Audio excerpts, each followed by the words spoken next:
Hello, everyone, and welcome back to TimeToRole's Campaign 1. This is episode 31. Holy shit.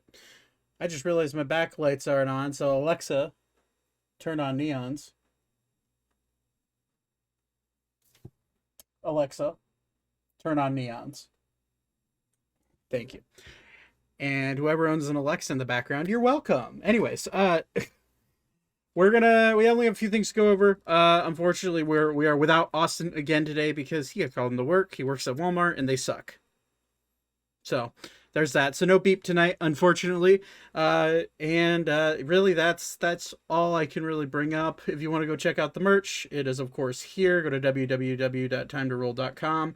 Going to be running a special here in the next couple of days. I think it'll be 15% off. I'd have to double check, but the code will be, I'll be tweeting the code and everything. But who work there in college, they do, yeah.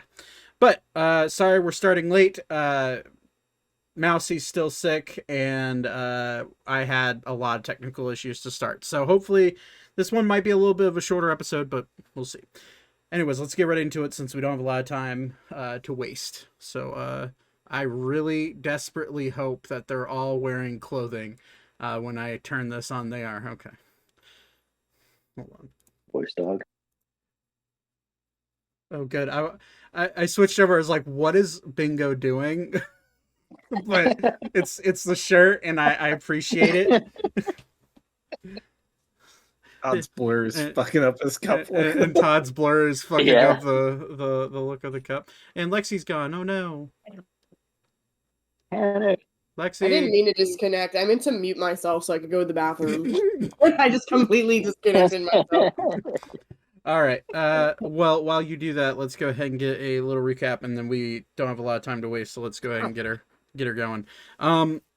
Last we left off, you guys found yourself in among the sanctuary of law in the center of Senva, the capital city of Ebrax, being semi-tried, but also being used as witnesses to the crimes of one Chuck Noland after a rousing yet confusing political debate about vaginas. Those were two separate debates, weren't they? Yes, I think so. And also Thaddeus strangely taking the side of the man that blatantly murdered someone in front of all of you. You were all invited back to the Rona estate to where you enjoyed some dinner. Zane and his father tinkered around with some weapons. Zane received his new gun, and you guys went to bed for a nice long rest. We start the morning after. What do you guys want to do? Who wants their weapon worked on today? I really would like to have my... I gave it back to you already. Did you? I don't know. I've been so confused. What's in the air here? Last I knew, I was clearly for some reason like acting like a lawyer for someone that had killed somebody that... Oh, God. Am I drinking from the wrong jug again? Probably. You want to work on my axe? I can. Here. You're doing an act? What do I got to roll for that again, Zach? D20. Yeah, that's Stop performing, Ori. nat 20. Holy shit. That's another fucking damage die, baby. Yeah, Moment of silence. Moment of silence for literally everybody. Boy, that's 3d12, baby. Yeah, I was a little tired, but now I'm awake now. So Nate, to your axe, I'm gonna start playing Doom music because now I'm pissed off. It is trying to remember I have to find my table. You said an extra hit die last time for that. It's an extra hit die, and it's a +1 to your attack.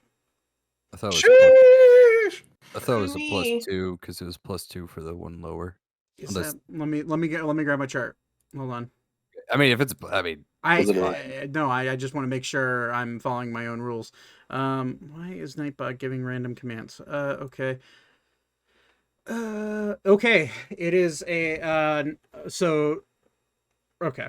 So for a 10 to 8, so 10 to 18, it is a +1 to your attack. For a 19, it is a +2. For natural 20 is a +1 and another hit die. Okay. So that's August. what I thought. Okay. Oh, I do have a question. Sure. So one of the things we had discussed prior to the captain breaking my rapier in half, I fixed it already and gave it back to you. I know that you did that, but we had discussed increasing its ability by adding a trigger so I could inject poison. Okay. I would say your best bet for that, since Zane can only modify one weapon a day, would have to be to go to Zane's father and ask him to see if he could do that. That being said,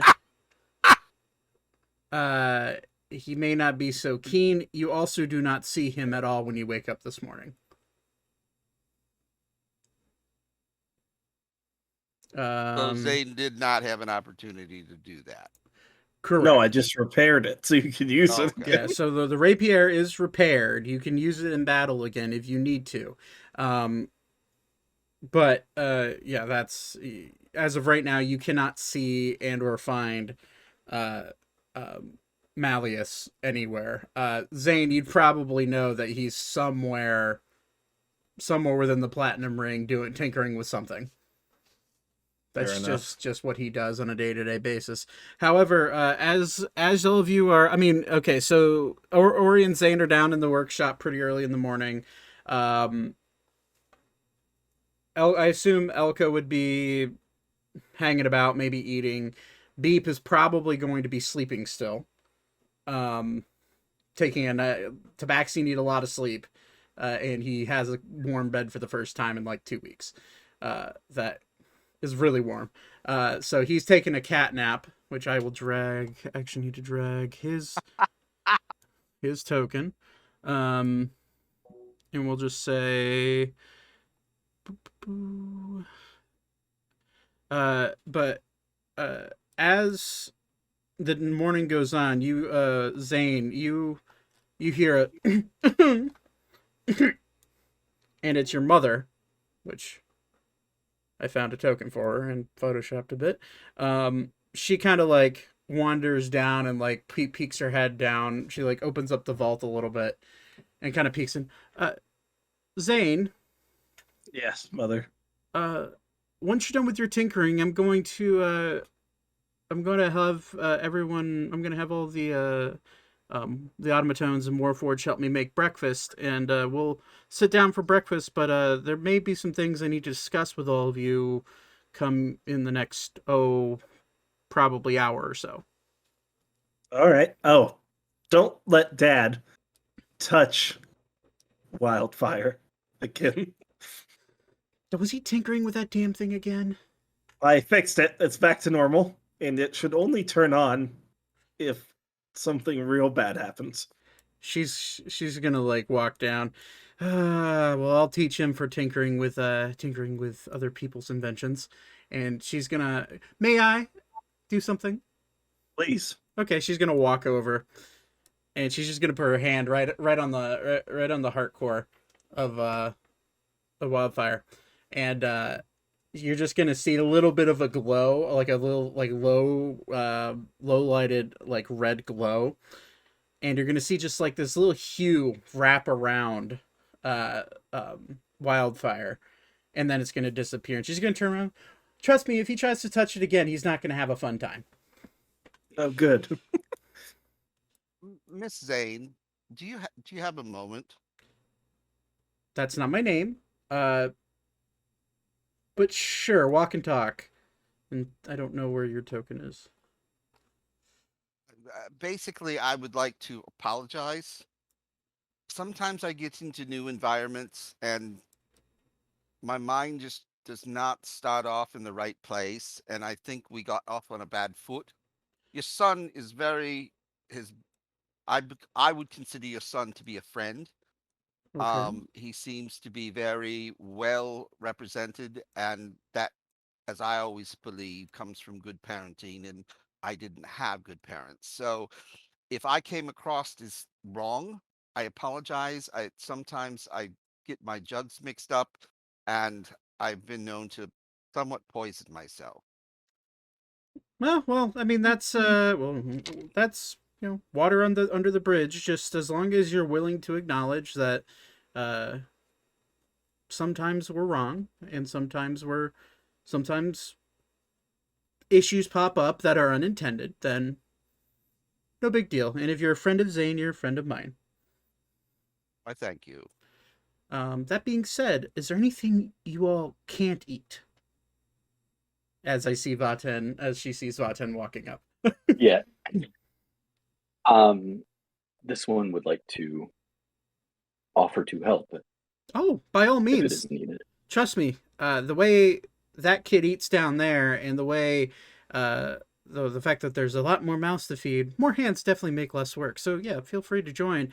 That being said, and she's just kind of like clap her hands, and you're gonna see a really large automaton, human sized, but he's gonna come, instead of walking in, he's gonna come wheeling in. He has this giant fucking wheel underneath him, and he's gonna come wheeling in, and she's gonna be like, all right, I need your help cutting.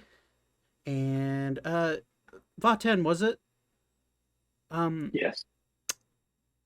What are you good at cooking in general, or is there anything you specialize in? Or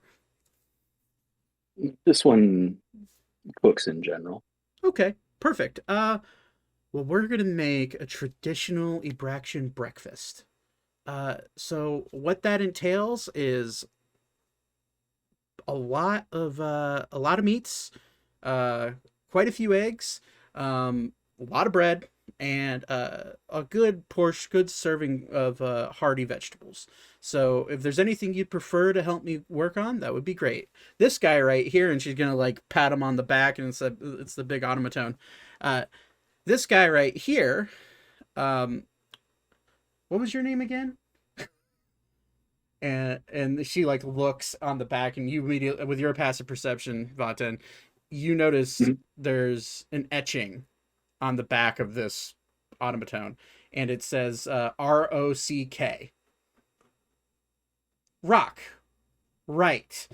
Rock. Man, Elise has such weird ways of naming things. You do the cutting, Vaten. If you want to do, do you know how to bake bread? This one does not, actually. Would you like to learn? Please. All right, let's learn. And she'll guide you into the kitchen, and she will show you how to mix the separate the egg whites in the egg yolks. She'll show you how to knead the flour, mixing it with water and other certain spices to make it into a dough, and then she'll show you how to knead the dough and roll it out and eventually form it into this loaf. And she'll just be, well, that's pretty much how it's done. We're gonna need about 4 more of those if you don't mind. You got that? This one will try. And that's all you can this do. is probably the happiest you've seen Vaten in a city. Period. End of story. He's in a kitchen, man. Yep. All right, and okay, what's up? Am I present while this is going on? You can be, for sure. I mean, the sitting room's open to you. The bed's upstairs, and the small library are open. Wherever you guys want to be hanging out during the day, that is completely up to you. As of right now, we're just kind of trying to pass a little time in the day, as well as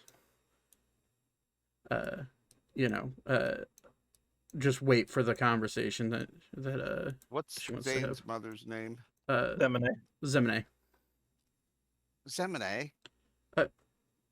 Yeah. I'm sorry to keep bothering you. Do you know how to make cheese? Cheese? No, I do not. I'm not exactly what you would call a chef. I'm more of a magistrate. But I am a mother, so cooking just kind of comes with the job title. That being said, there's plenty of amazing chefs and culinary experts within the city that I'm sure know how to make cheese. I would like to do this for a surprise for our little one. Okay. She loves cheese. There's nothing more important in the world. Well, Ori, but then probably cheese next. And she's kind of won my heart over. I would like to maybe learn to make cheese, and I thought maybe with your knowledge you might be able to help me do that. I think you're gonna need a cheesecloth. Or could guide me in the right direction. Well, I can't teach you, and I don't necessarily know how to do it myself. However, there is a restaurant down the road that I just happen to be friends with the owner. I don't know if he knows how to make cheese. I've never seen him make cheese. There's also the local market may have people that that I would know and that could know how to make cheese. I'm sure there's someone in this freaking city that knows how to make cheese that'd be willing to teach you. Just like, bro, like just the facial expression itself. Would you object to me using reference to your name if I approach one of them? Just let anybody know that Magistrate Rona is asking for help, and just let anybody know that you have full confidence of me, and if they have any questions or if you get into any trouble, I suppose within reason, I'll make sure to cover it up. That you didn't hear me say that. But I'll make sure what you mean. I'll make sure it goes away. Very well, thank you. Trust me, I've had to do it a lot, having the husband and son that I do, so should be fine. Ooh, stories. Please tell. Zane, do you care to tell any stories from the plenty of times you've gotten in trouble with the guildmaster, the council, myself, your father? Any word on that? Any interesting tales that you wish to share? Nothing that me and Archer did needs to be disclosed here. I thought for sure I'd never hear that kid's name again, but here you come bringing it back up. Elka's ears are gonna perk up and be like, no, I need some stories about Uncle Archer. Uncle? She just kind of looks at you. Yes. Huh. So... Sorry, out of character, I assumed last time you would have introduced me as Burning Heart, so... No, honestly, it would have more or less been as just Elka. Got it. She kind of looks at you. So you're from Arun, huh? I guess that makes sense given your physique, but you're related to Archer, huh? Well, by marriage, my uncle Elkis, they got married after school. Oh, right, that young sorcerer fella. That's right. He did stop by a while ago with Archer. Oh yes, Zane. Just so you're aware, somebody from Arun's going to be coming into town in a day or so. I don't know, and Elka, I don't know if you have any reservations about that. I don't know why. Trust me, I don't get into personal relationships, but there's going to be some emissaries coming from Arun. There's this thing coming up that I need to talk to you about, honestly. But let's finish breakfast and we can discuss it in full. Mother. Yeah. Well, I've been gone. We may have had to murder a prince of Arun. To be fair, he was possessed. You'll just see her eye twitch a little bit. Oh, that was fun. It was for good reason. A prince. Yes. The Lost Prince Leon? No. Wrong one. Oh, Let's The other one. say We Leon's were the, working. We Le- were I don't working have my earlier. notebook right in front of me. La, la, la, la. it's Lonnie. That's Is what this the happens one when you whose name ear I characters. carry? I'm sorry, I didn't hear what you said, Tuff. Is this the one whose ear that I carry? You carry an ear of. When did you take his ear? Pretty sure Ori split his skull in half. Yeah. No, Ori ripped him in half, but his head Oh. remained. And he I don't kept his know. head It's around his maybe belt. the oxygen. Is the oxygen level different here?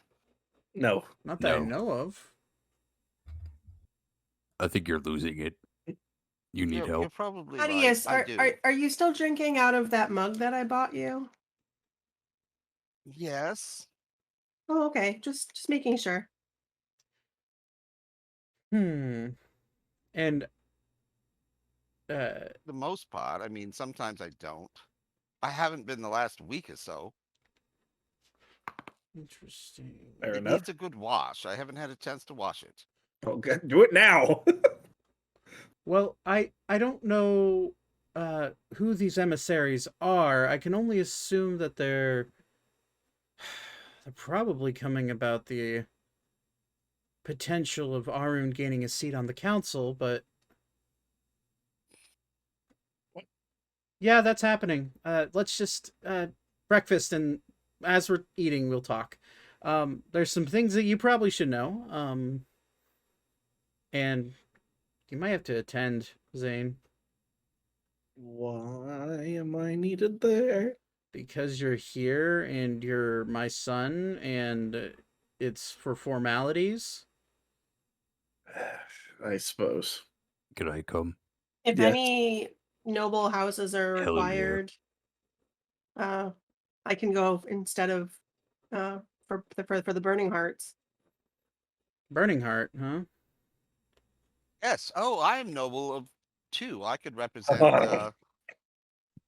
Yes, Did you Mr. get- Sterling, we are well aware of your nobleness, and she'll like half play bow to you and then roll her eyes.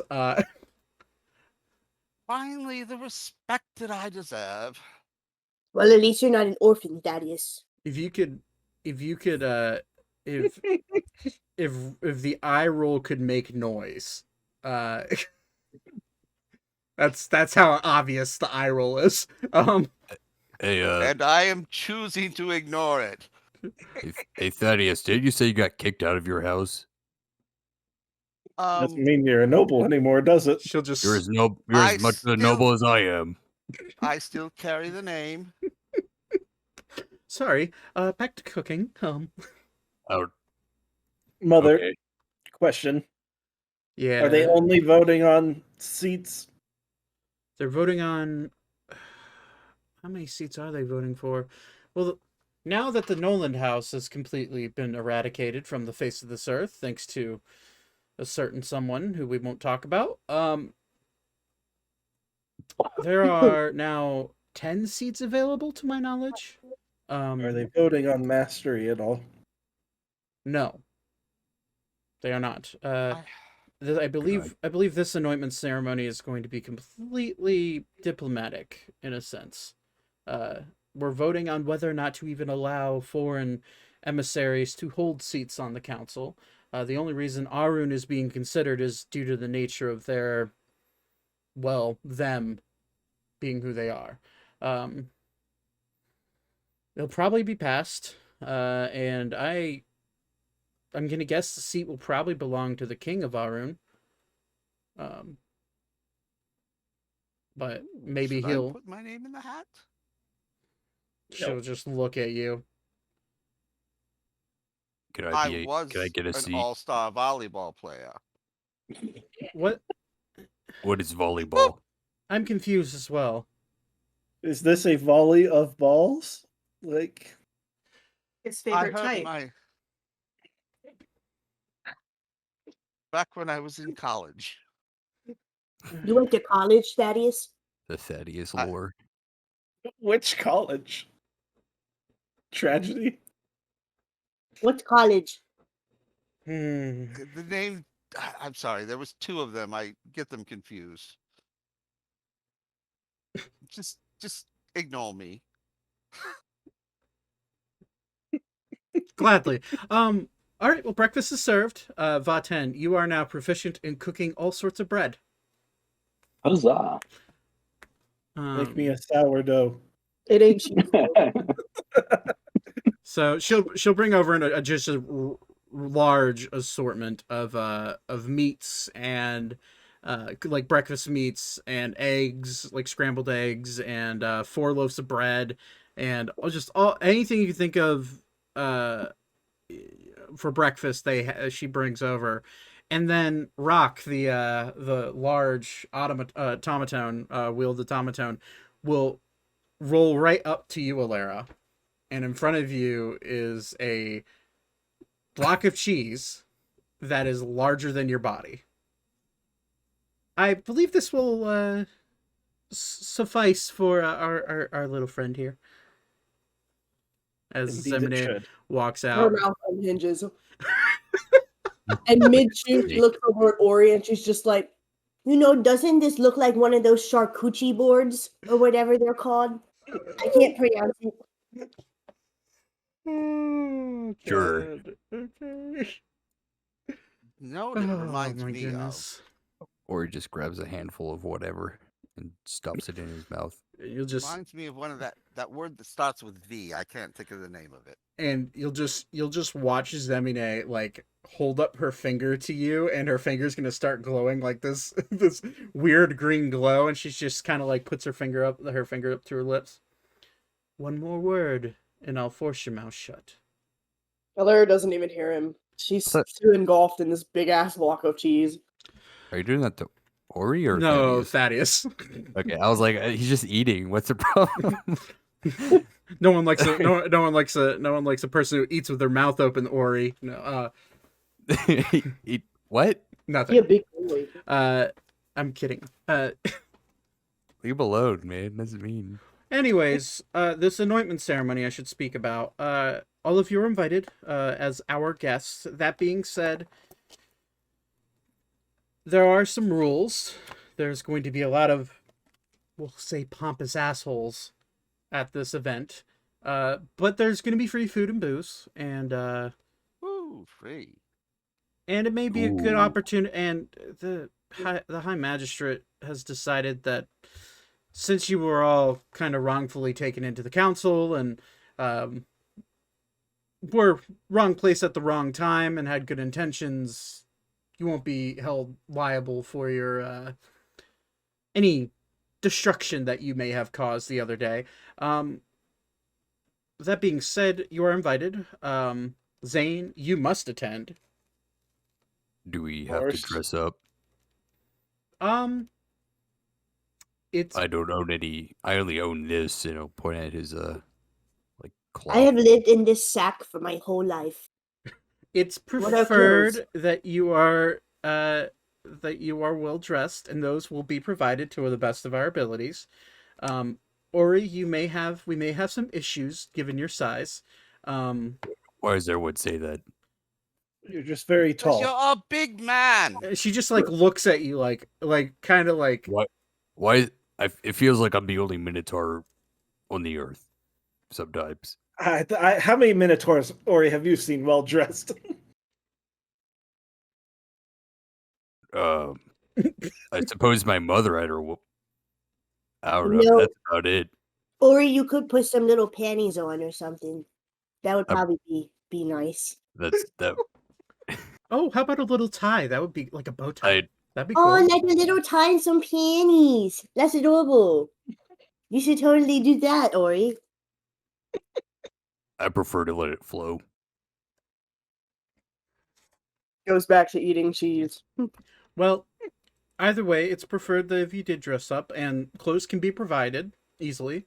Do I have to wear fancy shoes?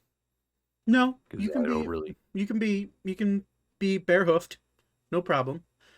We'll polish up your hoofs. Fancy panties. Oh, and the other thing I'd like to the other reason I'm kind of happy you're coming along is there's a certain individual who I do not trust personally. The High Magistrate seems to be more trusting than I. Um, Zane, I'm sure you've heard of him. His Maybe. Torben von Aurelius is attending tonight. What an opportune time to take care of other business with him. You have business with a vampire. Not personally, but for somebody else, yeah. Reason why I'm worried is I know all of you are fairly capable fighters and magic users of different varieties. I don't trust him, and we're capable of dealing with him. And I'm sure he will probably be on his best behavior. But if he steps out of line or anything terrible happens, it's just a little bit preferable. At least the machinery can't turn on us on that point. Machinery. Milady, and I'm gonna pull my. I said he may not even know that I'm here, and I'm gonna pull my cloak up and disappear.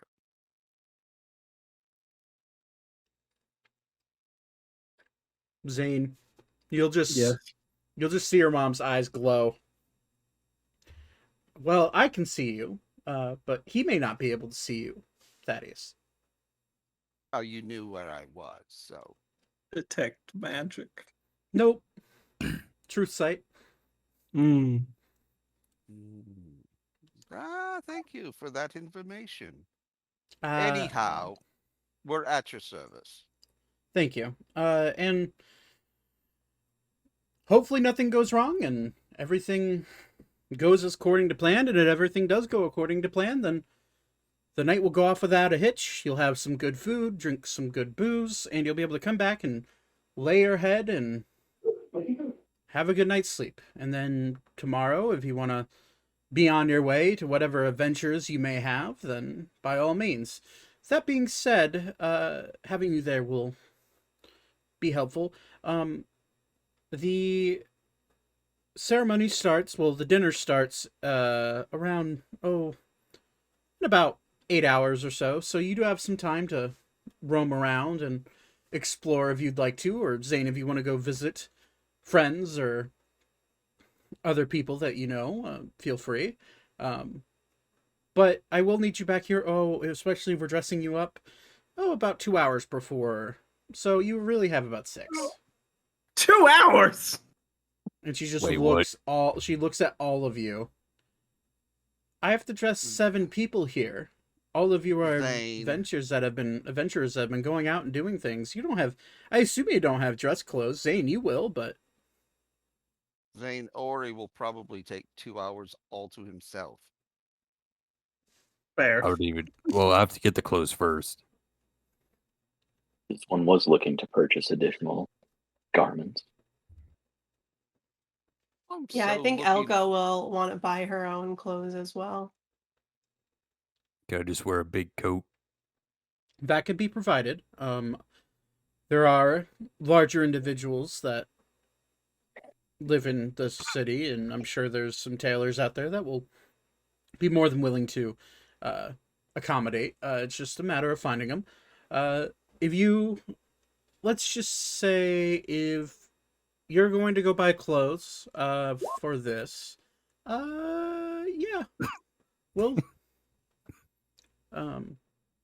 yeah, I'll cover the bill. Just don't go hog wild, but find something respectable, and if you wear whatever you want, and I'll cover it. And she'll just like kind of like rummage around and pull out a little like box, like a tiny little like change box, and all of a sudden she'll try to like toss it up in the air and point her finger at it, and it'll start to float. and she's just gonna like guide it over towards Zane.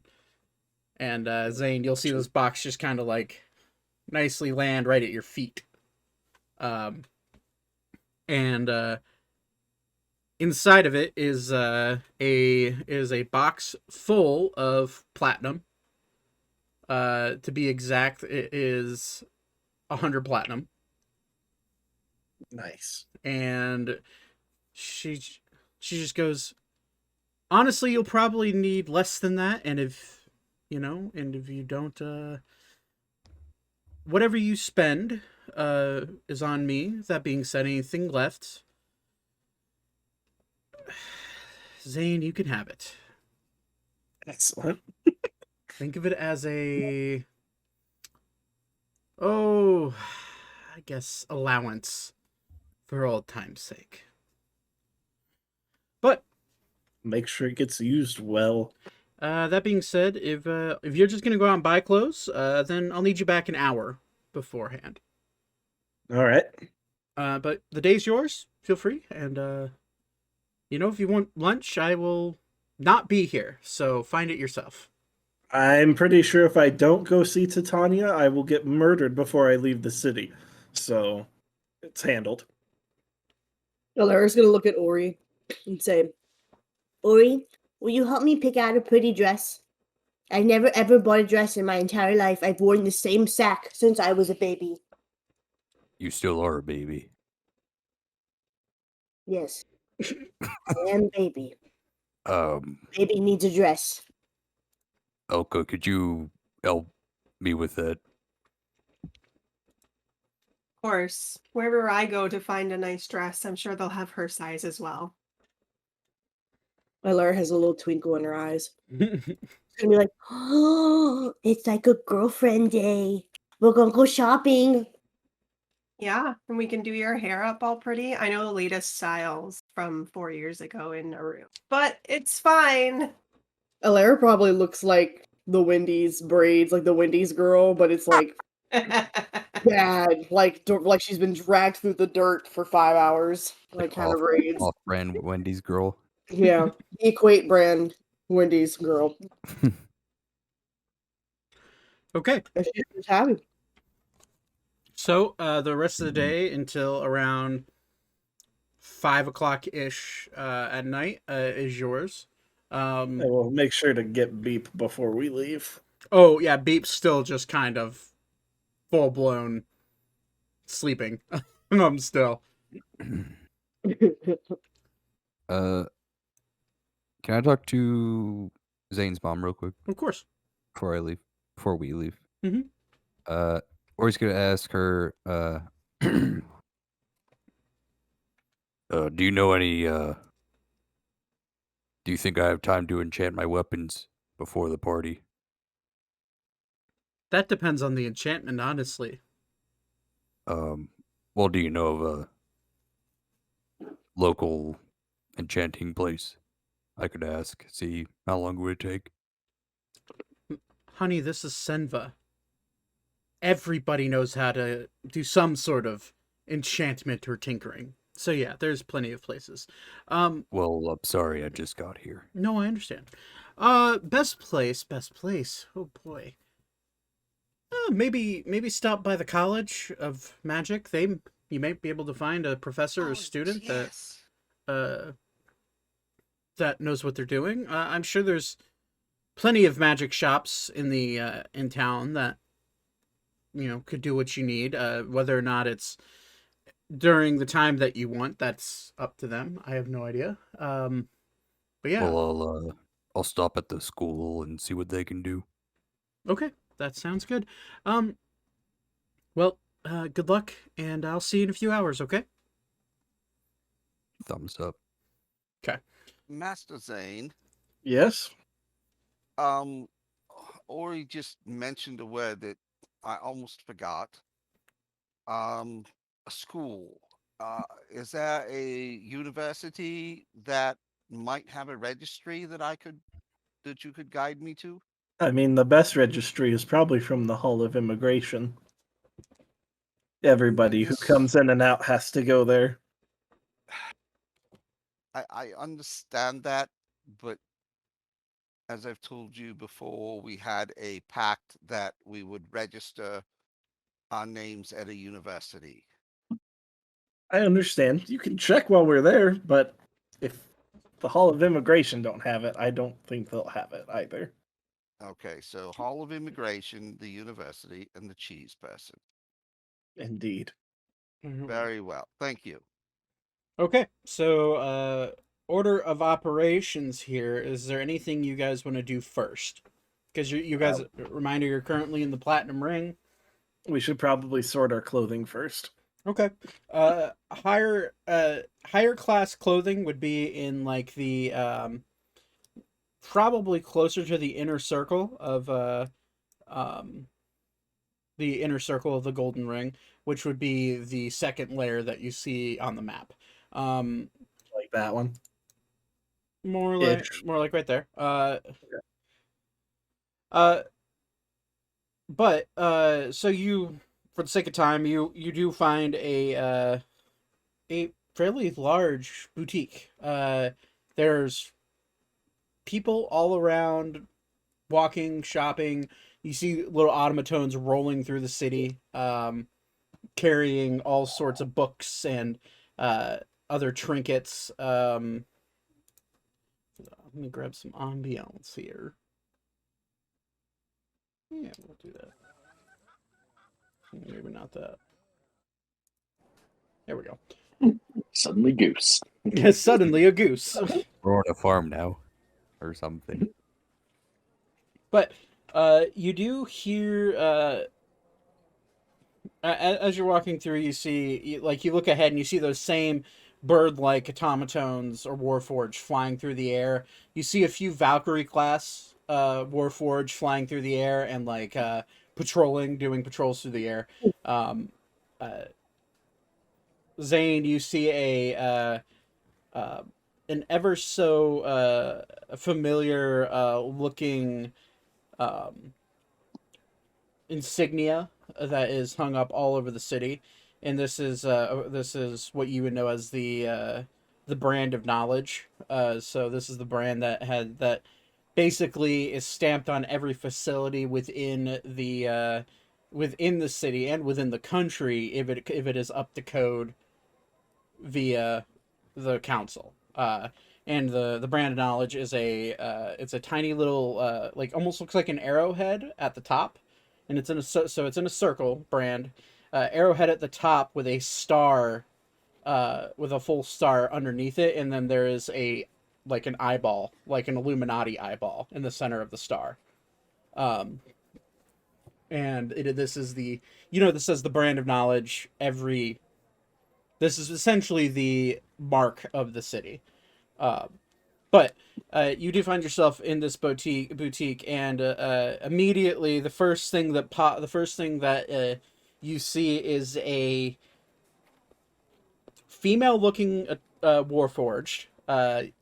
Reason why she's female-looking is she has breasts, metallic breasts, and she definitely has a little bit more curvy and streamlined compared to the other warforged you're used to seeing. She kind of walks up and she's like, "Oh, hello. Hello. How can I help you today?" I'm here to... "Oh, you're going to the assembly tonight. Can I ask you what your family name is, sir?" Rona. Rona. You tell your mother I say hello." I will.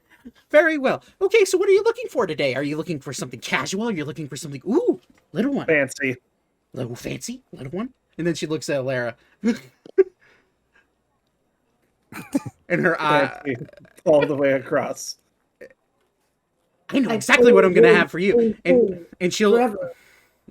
She looks at Lara. "I know exactly what I'm going to get for you." And she just full on sprints to the back of the store, and she grabs this little white poofy dress that is very, very much meant for a child, and it's a long flowing dress that cuts off right underneath the knees, and it has like little poofs on the shoulders. It looks like a like a ballet dress, but pure white. And she'll just like immediately run over and just, do you like this?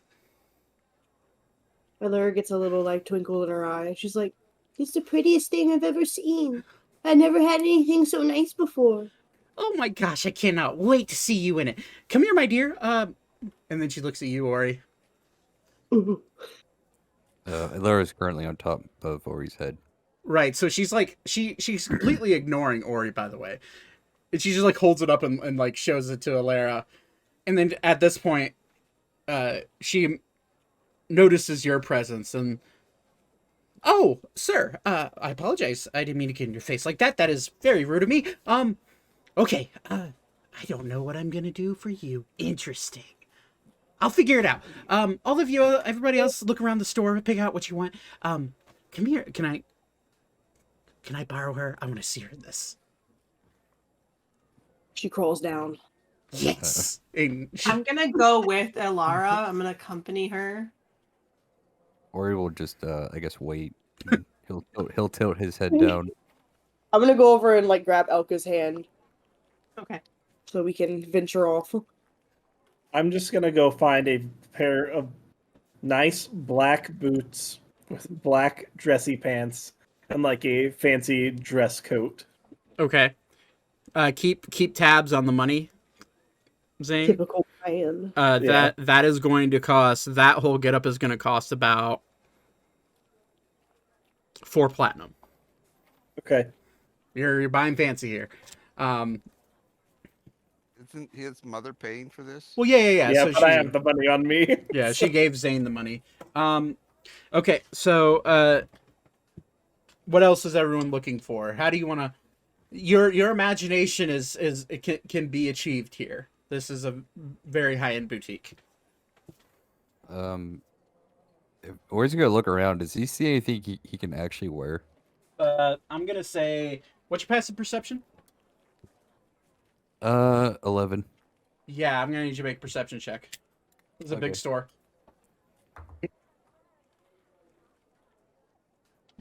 Uh, 16. Okay, not bad. It takes you a little time to find anything that could remotely fit you. You do find the occasional like really big boot that is probably meant for half giants. But eventually you do, after wandering around, almost getting into the very back of the store, you do find it looks like a pirate captain's jacket. But it is pure black, with the buttons are the buttons are metal gold, and they're like snap-on buttons. Next to it, you do find a very long necktie that is just pure silk, and it is, when you look at it, what give me any random color, Ori. Red. As you look at it, you approach it, and it's completely white. As you approach it, you'll just see the necktie start to turn red. Oh, I'll pick it up. As you pick it up, you see the necktie, instead of, it goes from red to a bright yellow as you look at it in excitement. Interesting. He's gonna definitely get the pirate jacket. Okay. I'm gonna also say next to it there are a good assortment of undershirts that would fit you, of all sorts of make and color, and you'll also find a few pieces of jewelry that are specifically meant for people with large hands. Is there like a Is there like a fancy like kilt? With a 16 perception, there's none in that section that you're finding stuff that would fit you, but you have seen a few like what look like skirts but are in fancy patterns that may resemble a Scottish kilt. Yes, but Okay, don't know if they'd fit you though. he's gonna try to find a big one then. Biggest one you'd find would probably fit a large human, like a Captain Newgate style of large. But it may fit around your waist. You could try it on. There's changing rooms in the back. Two and sew them together. Yeah, that's what he's gonna grab two, and when the store owner is done, he's gonna talk to her. Okay. So the Warforged immediately ripped to the back of the store into the dressing rooms with Elka and Alara. Alara, as you put this dress on, you slip off the sack rags that you have on you for the first time other than maybe potentially bathing. And when you put this dress on, it's probably the most girly thing you've ever put on your body. It's very cute. It looks just like a ballet dress, honestly, like a tutu. Except it's not quite a tutu. It's not quite like a leotard or anything like that. It's a dress, but it's like really poofy at the shoulders. The arms are poofy, like almost like a princess dress, and it's pure white and goes to like under.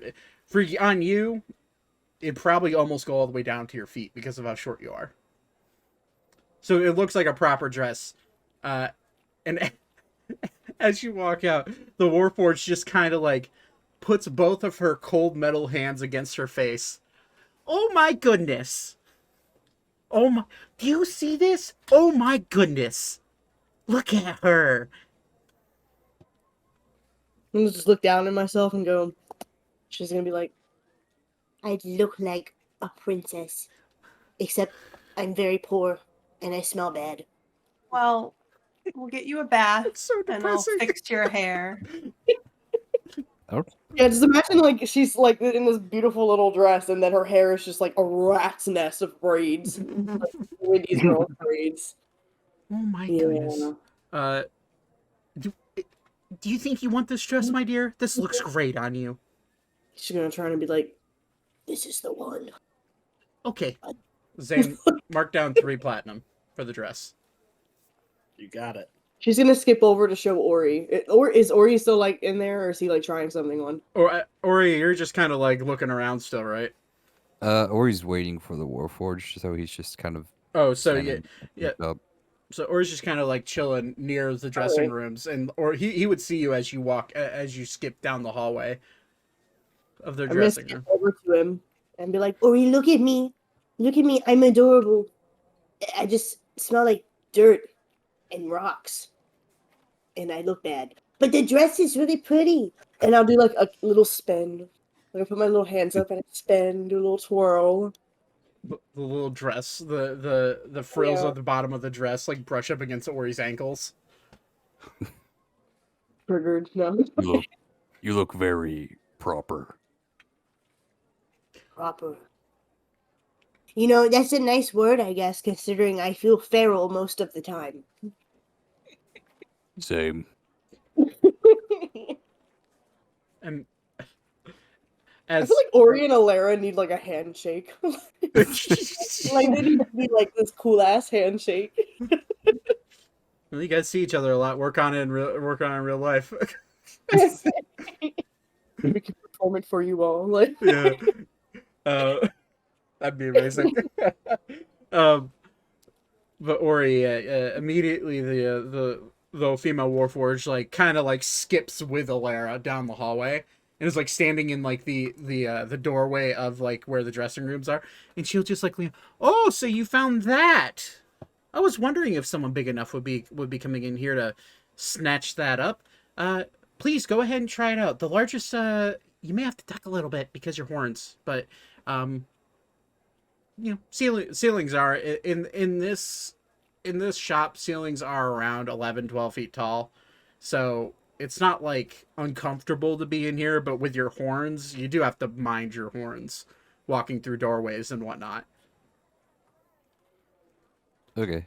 He'll try it on then. Okay, you try it on, and it's stylish, man. It looks like a black and gold pirate crew or pirate captain jacket.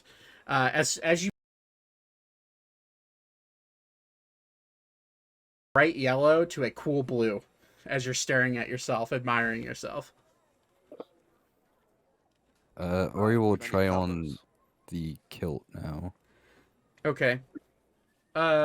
You try on the kilt. The kilt is it is a wool kilt. It is a proper kilt, and it has red. The pattern on it is red, blue, gold, and green, in different plaid. In a plaid pattern. As you put it on, for the hell of it, make a strength check. Shit.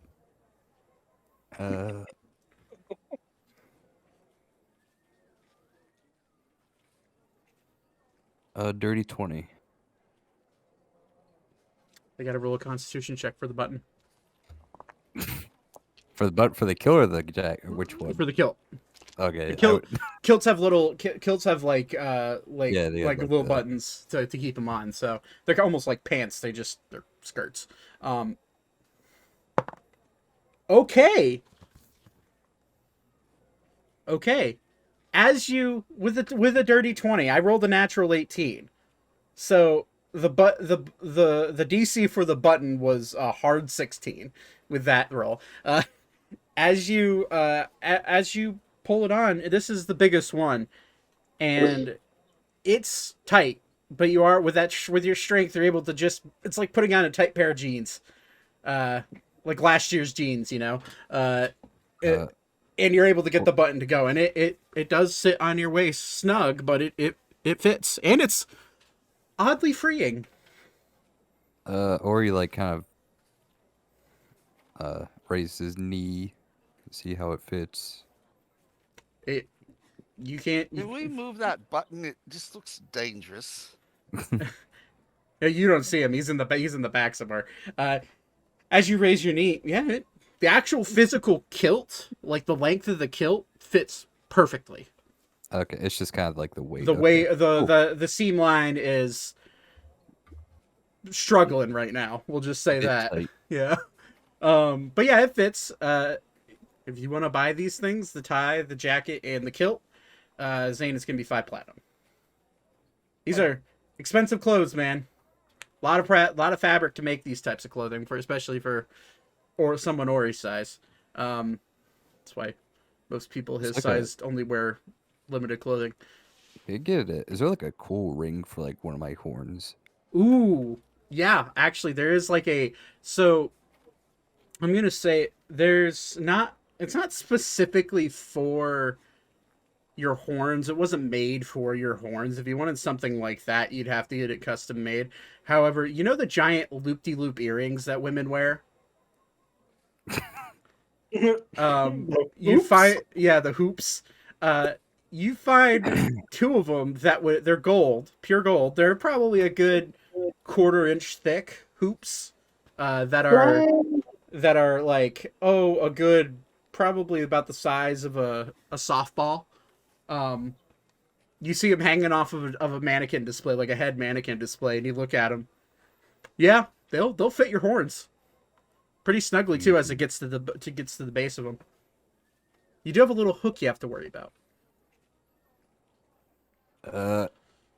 Or he's gonna think to himself, it feels kind of a bit weird to wear earrings on his horns, so he's gonna put them back.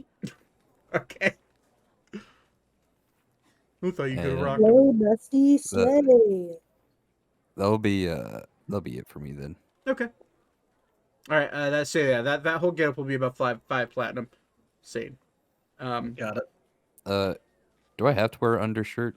No, you could just rock it bare fur with that, just wearing the jacket and Yeah, I'm gonna do and that. tie the necktie around your neck. Yeah, you totally could do that. Or he's trying to look fancy, and I'm proud of him. He's never worn these kinds of clothes. I don't even know. He can't remember the last time he wore like a shirt. Fair. As you put the necktie on, I need you to make an Arcana check, Corey. Oh, okay. And Nat before it's a one. cursed necktie. A nat 1. Yeah. It's a pretty tie that changes colors at random. Getting harder to breathe though. Why is this getting tight? No, it's. I'm gonna roll to see if Ori actually knows if it's like a necktie or not. Because how is it displayed? It looks like a necktie. It was like tied around a mannequin, and it looks like okay. any other. Or you've seen people wear ties. I mean, it's not like a. I mean, Leon wears a tie, so. Okay. Yeah, you know what neckties are. It's just you've never really had a reason or desired to wear one before. So. Okay. I'm good then. Okay. How about everybody else? We've handled Zane, we've handled Alara, and we've handled Ori. How about Vaten, Elka, Thaddeus? I'm probably going to pretty much follow Zane and pick what he chooses, minus the boots. And then I'm also going to look for one or two heavier cloaks, because with the time spent on deck on the ship, in the colder air, Vaten's not a fan, so he's going to get something to kind of try and keep himself a little warmer without relying on his magical fire. Okay. Cloaks are easy to find. In fact, they're probably one of the cheaper items in the shop. So You can give him a cloak. That's fancy.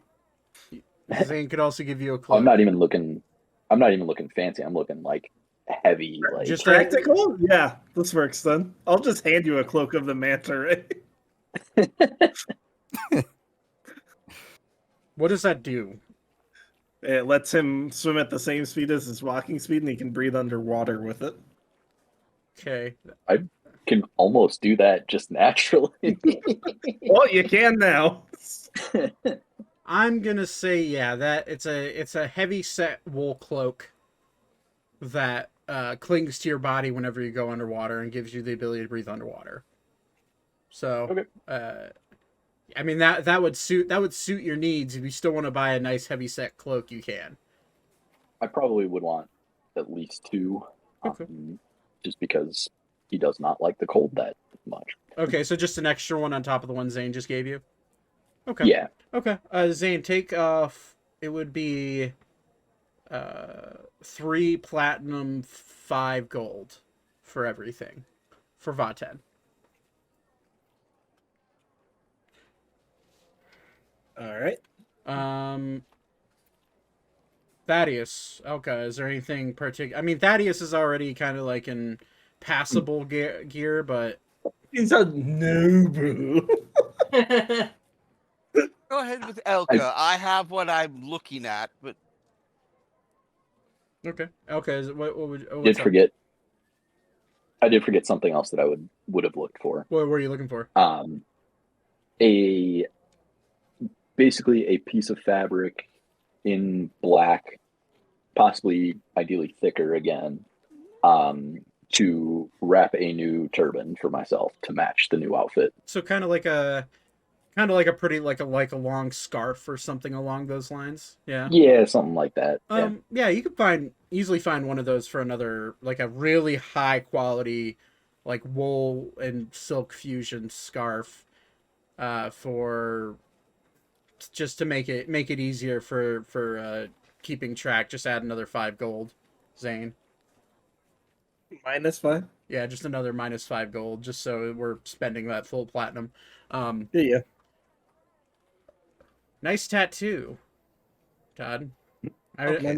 didn't know you had there's a a tattoo. reason I did that. Okay. And what's that reason? Is Elka done? I don't know, Elka. What does Oh, Elka want to try to find a wear? You could anything your imagination can hold. You could probably find it in this shop.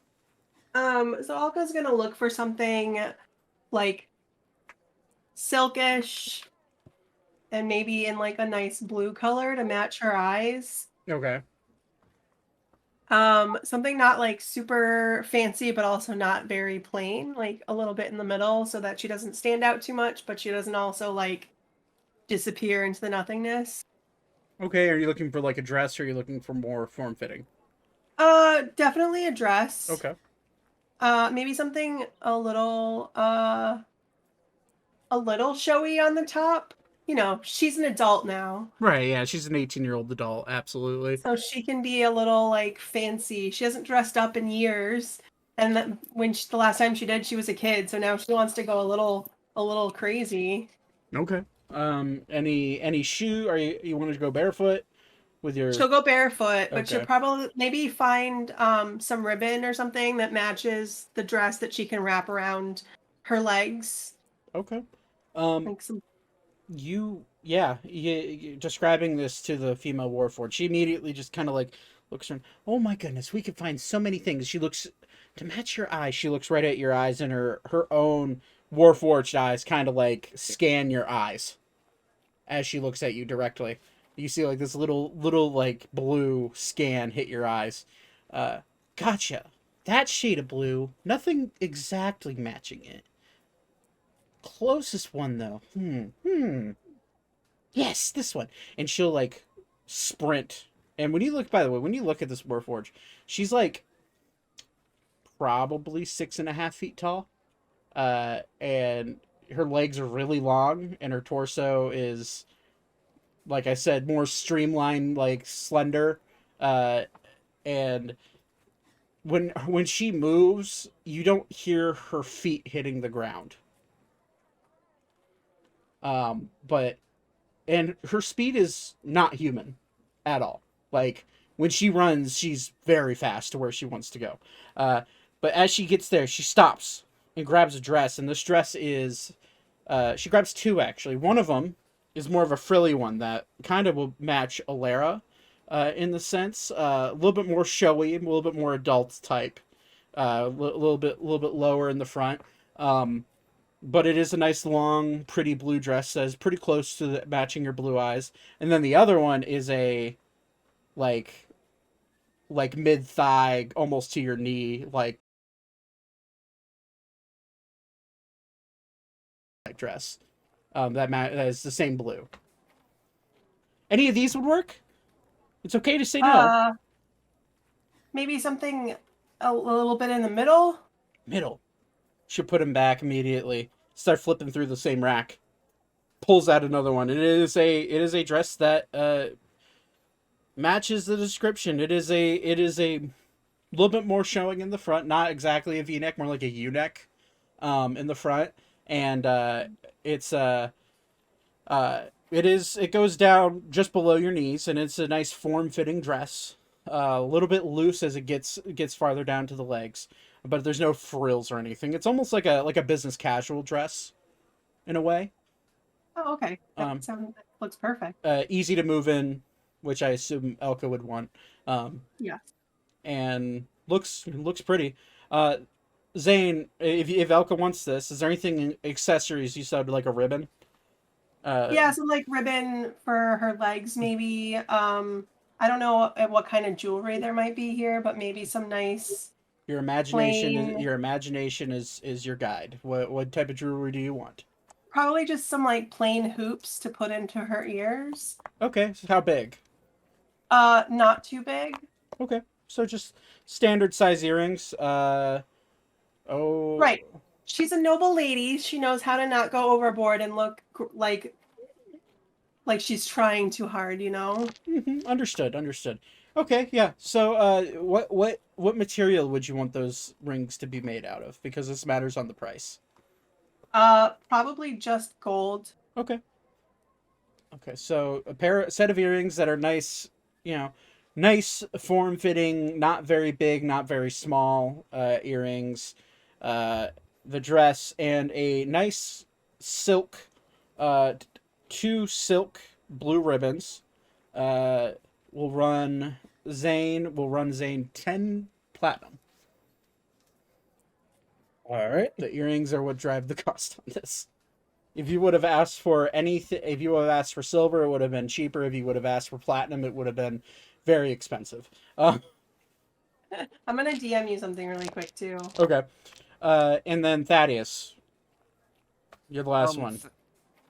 Yes. Basically, what I'm looking for is deep, dark maroon bloomers, Okay. black boots with some type of silver, knee-high boots with some type of silver that will push up the bloomers. Okay.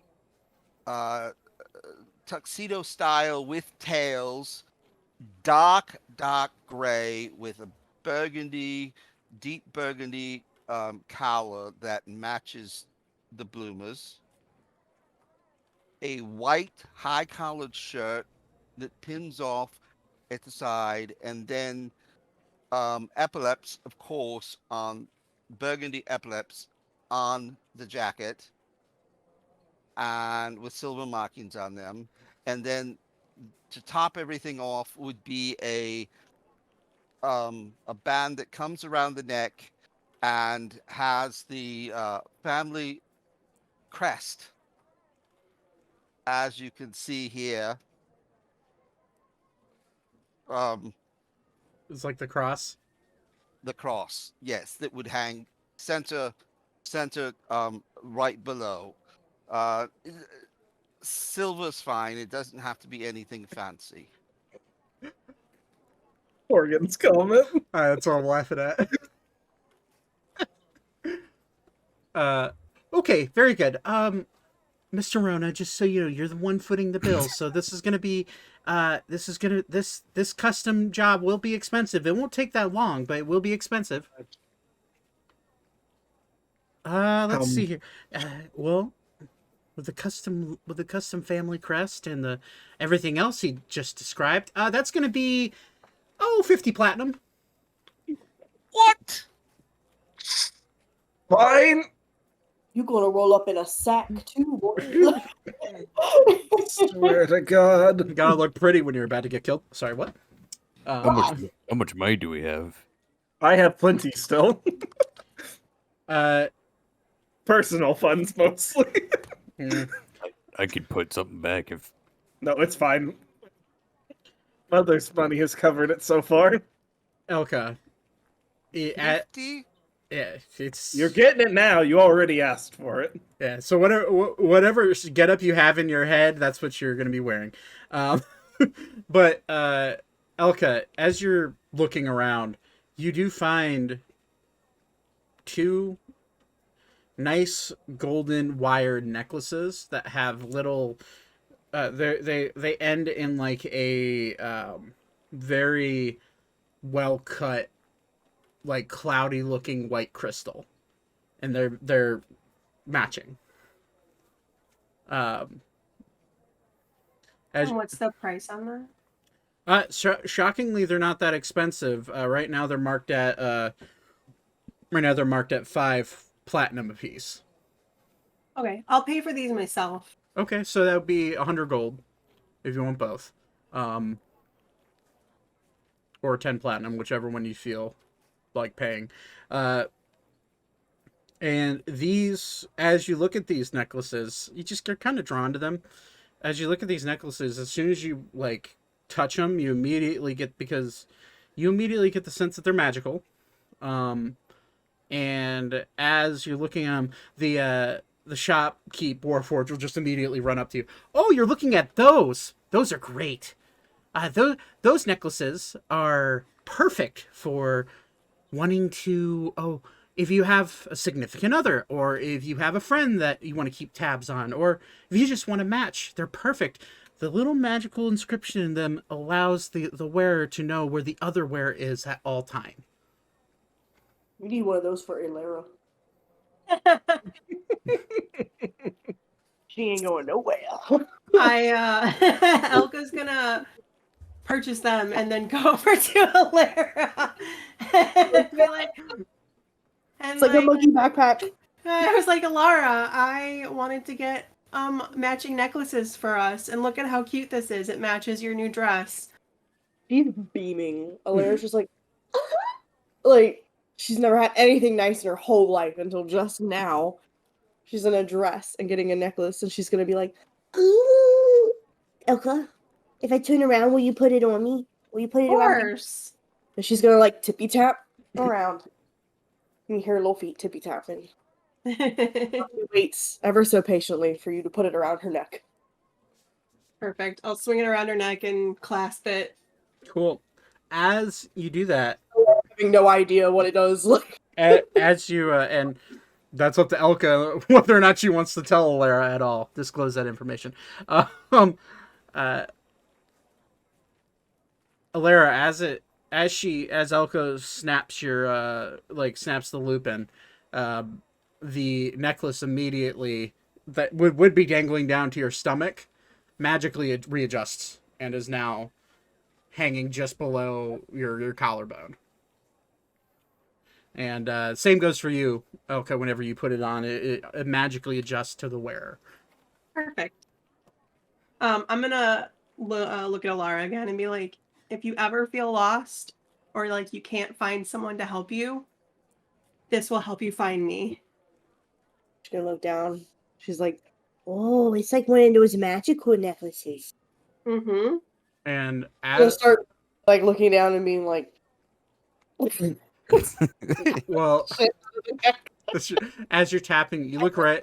You glance over at Elka, and immediately you see her body outlined in a very. It's when you get closer, it disappears. It disappears. But as you take a few steps away, you see a very thin, light green line that circles her entire body. And Elka, you see the same thing. So, "Ooh." Lara's gonna be like, "Well, I don't think I ever plan on going down a dark alley again trying to find cheese. But if I ever am tempted ever again, I know what I'm going to do." Yeah. I'm pressing the necklace. I'd like you both to make an Arcana check. Oh boy. What is my? I need to pull up my Kyoto sheet. My computer is being so slow. 7. Good old 7. Luckily, the DC isn't very high. My computer moves slower than a sloth. My Arcana's a -1. Oh boy. And I rolled all the way at the end of my desk.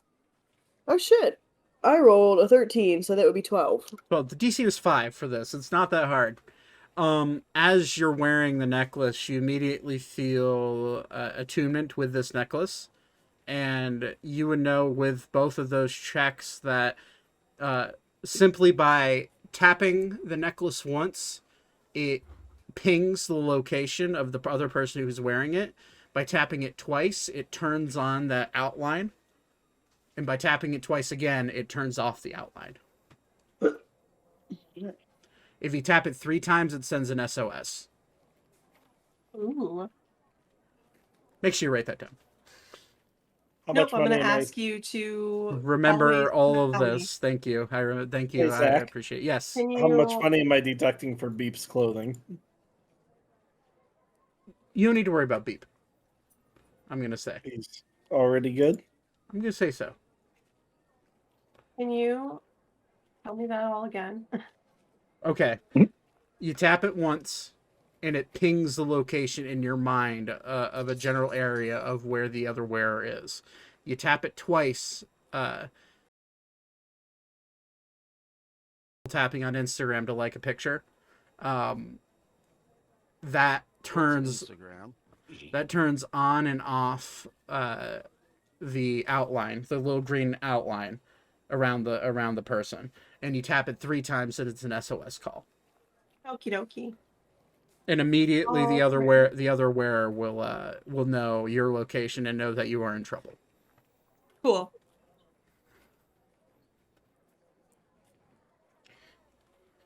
Making magic items up on the spot was Zach Browning. Um, Yo. so you guys have all bought your clothing. The Warforged will look at you. Well, thank you for your patronage, and Mr. Rona, do tell your mother to stop in anytime she wants a new dress. Okay. Will do. All right. Have a wonderful day. Or he's gonna ask the Warforged real quick. What's up with this necktie? Oh, yes.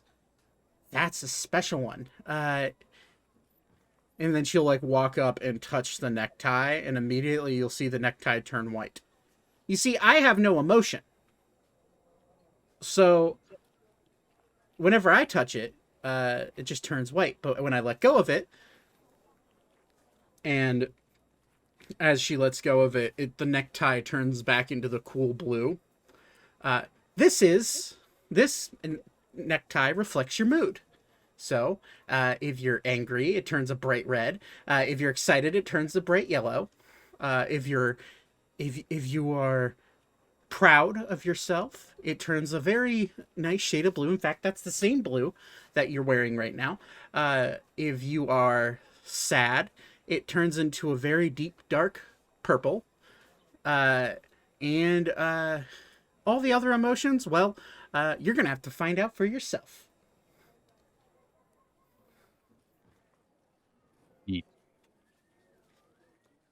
Thank you. Of course. Have a wonderful day. Okay. And yeah, we'll follow everyone else up. Okay, so there's still a few items. Thaddeus wanted to go to the Hall of Immigration, and Zane, you wanted to stop by and see. I'm blanking on her name right at this very second. Titania. Luckily, the Last Light Tavern is actually fairly close to the Hall of Immigration. Good. We'll go to the Hall of Immigration first. Okay. Well, it would actually make sense for you to stop at the Last Light, but We're okay. gonna go to the Hall of Immigration first. Okay. As you walk in, there's the same Warforged that originally was there when you first entered the city. We'll watch you walk up. Ah, Mr. Rona, how are you doing today? Not bad. All things considered. Right. Well, you already checked in. How can I help you? Thaddeus has a question for you. Thaddeus. Okay. Mr. Starling. Right. What can I do for you? Well, sir, I have a friend that I've lost contact with, and we made a pact with each other that if we ever lost contact, we would check in with the local authorities and make sure our name was put on the registry, and any large universities, we would also get our name on the registry and a date of when we were there and where we traveled to. I am looking for the name Noetic. Noetic. Is there a last name? It's McClintock.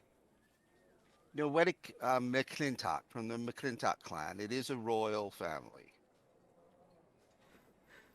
Warforged rolls his eyes. I feel like every NPC when they hear that just has a very visual eye roll. But Noetic, let's see here, Mr. McClintock. Yes, he did check into the city. 10 years ago, by the looks of it. 10 years. Yes, it says that he checked in and made himself an official student of the Institute of Technology. He studied there for 3 weeks, and it shows his departure 4 weeks after he entered the city. Does the departure indicate where or what direction he went? Let me see. We normally keep airship data along with the passengers. Yes, he left on the Lady Olivia ship heading for Arcavios? Heading for the town of Arcavios in the Valencian Empire. Oh, that's not good. Why is that not good? That place no longer exists. As of 10 years, it's disappeared. Not so much disappeared as destroyed. But within 10 years? It happened very quickly when Archer was in college there with Elkis. Is this your uncle or the friend that I met in When Elkis' we were- uncle? Yes. Now, according to this, and he'll start. Yes, Mr. Rona is referring to the Titan Wars that happened just over 15, in between 15 and 20 years ago, where the city of Arcavios formerly held the, let's see here, the University of Strixhaven, or Strixhaven University, was wiped off the map by seemingly a unknown event, assumedly blown up during the war. So Mr. McClintock would not have gone there during that warring time. If that settles any nerves for you, Mr. Starling, why he would be going there, it does not say. Did he return after the war? That is the only, according to this, says the only documentation of him ever visiting the Hall of Immigration. Interesting. Real quick, Elka is gonna pop her head up and be like, "Excuse me, sir, I believe you have the wrong name for the university. It's actually Strixhaven." I hate you guys so much. I hate you. I fucking hate you. I'm confused. All because Listen, my uncle went there, and I know for certain that is not. It was spelled Strixhaven. Oh, It's almost like they had the sign wrong outside the school. Right. Oh, gotcha. So, oh my God, there's so much. Wait, your uncles are from the same city that Noetic was headed back to? Very well. So, Warforged, thank you for your information. Of course. And talking to chat real quick, I do see it in our made clips, so thank you for that. I appreciate it. I was just trying to call attention to the warning he got from Nightbot. It's Nightbot being stupid, man. I have already set it up to where it won't ping people for putting links in chat, but it decided it's Nightbot. But by the way, Okay. I misspelled Strixhaven because I was drunk while I was trying to create the game, and I mistyped. You assholes! Fuck you. Maybe you shouldn't have been drinking. I don't know. It was 2 a.m. in the morning during. That sounds like a you problem, and we're still gonna hold it over your head. That's some very noetic behavior of you, Zachary. How irresponsible to be drinking. It was 2 a.m. during a 4-day weekend. Leave me alone. Never. We will never leave you alone. I'm pretty sure I was creating it during the New Year, so fuck off. It's okay. Eustace has our back. I mean, Alan. And while I just threw it. It's not our fault that you don't have anyone to celebrate New Year's with, so you got to freaking spell things wrong. I'm gonna throw for your fucking D&D group. I'm gonna throw a fucking D4. Wow. All right, getting back to the game. D10 damage. Psychic. Yeah, because that shit hurt. Anyways, so you guys leave the Hall of Immigration with Thaddeus with information on Noetic, more than you've had in a while. And you make I assume you're just leading them to the Last Light Tavern, Zane? Yep. Okay, so you walk into you are walking along, and immediately you see wow, you picked the right building, actually. That is the Last Light Tavern you just dragged your token on. The best. That's the one. That's the building I was looking at that would represent it. But you walk up and you see a fairly large building. Outside of it is the insignia is a candle stick that is lit on fire, and it says on the sign "Low Light Tavern." Zane, you walk in, and this is your old stomping ground. This is where you would go when any terrible shit was happening with your parents, trying to get on your case. This is where you'd sneak off during school. But as you walk in, you immediately see the Drow tavern owner, Titania Metis. She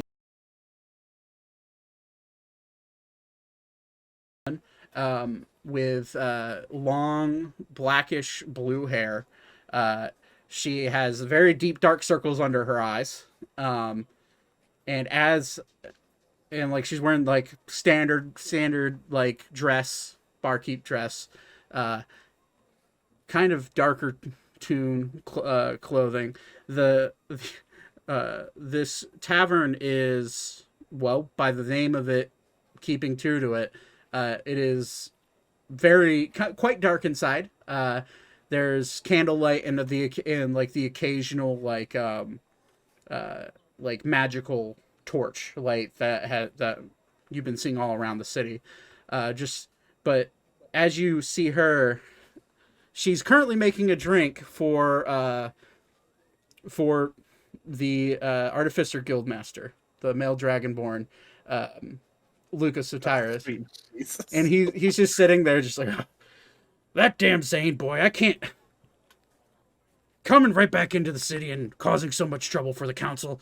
I'm so proud. I get it from the best, old man. Oh, I'm just staring daggers at him right now. Just gift the gab. No. No. He's not a bard. No, he's not a bard. He's an artificer. You heard that? Zane, how you doing? Oh, I'm okay. Sad they're not approving people for mastery at the assembly tonight, but... Oh, yeah, you heard about that. I was a little angry about it as well. I thought I was a shoo-in, really, but... I figured I'd get out of this apprenticeship crap that they have me doing. Oh, yeah, no, that's... Good luck with that. I hated it when I was a kid. I know you're hating it. There are good parts and bad. Well, yeah, you clearly met some troublemakers that fit your troublemaking ways. They definitely have saved my ass more than once. And that's for sure. And those are the most valuable friends. You'll see Titania just look at you, kind of give you her eyes glow a little bit and give you a little grin. And she'll just start making a drink for you. Knows you're normal. Good. Well, Zane, good to see you. It's good to see you too. It's been a lot longer than I thought it would be, but you've made it back alive. Shockingly. Had little faith in me, huh? Oh, I have all the faith in the world. I just have no faith in the world around you. Fair enough. Anyways, normal, I assume. I'm already making it, so You're going to drink it regardless. Oh, yeah. And my friends here and I could use some lunch. Lunch? Okay. Just whatever the best stuff you got. I'll get them right on it. And put it on Dad's tab. I will let Malleus know. All right. And she's making the drink, and then she'll just kind of ring a bell, and she'll start counting on her fingers, all of you, including the guildmaster Luca. And eight lunch specials. All right. Hey. Alka's gonna pipe up and be like, "Please make mine vegetarian." She's gonna look at you, kind of in disgust. It's okay. She means well by it. I understand. I'll have extra meat. Oh, okay. Hey. Prefer the longer sausage. All right. Hey, Bast. Make 7 lunch specials, and I don't know. For the 8th one, bring out some salad or something. And she'll go back to making drinks. Is there anything else you want, drink wise? Please say no. No. Anybody else? Please say no. Milk. This one does not imbibe. Milk. I can get you milk. That's no problem. Some wine, Wine. mead. Mead. I have both. Which one would you prefer? Whichever's easier. Well, both are easy. They're both in bottles. Wine, then, please. You got it. Trying to be easy and they're being a bitch. He's just high strung. It's okay. She means well. High strung. Have you talked to me ever? Since when have I ever been high strung? In fact, I think I'm probably the biggest Debbie Downer out there, but all right. All of You'll you, be fine. I'm just gonna slip her a platinum. you know how to treat a lady. That's why I love you. All right. And she'll immediately just pocket it.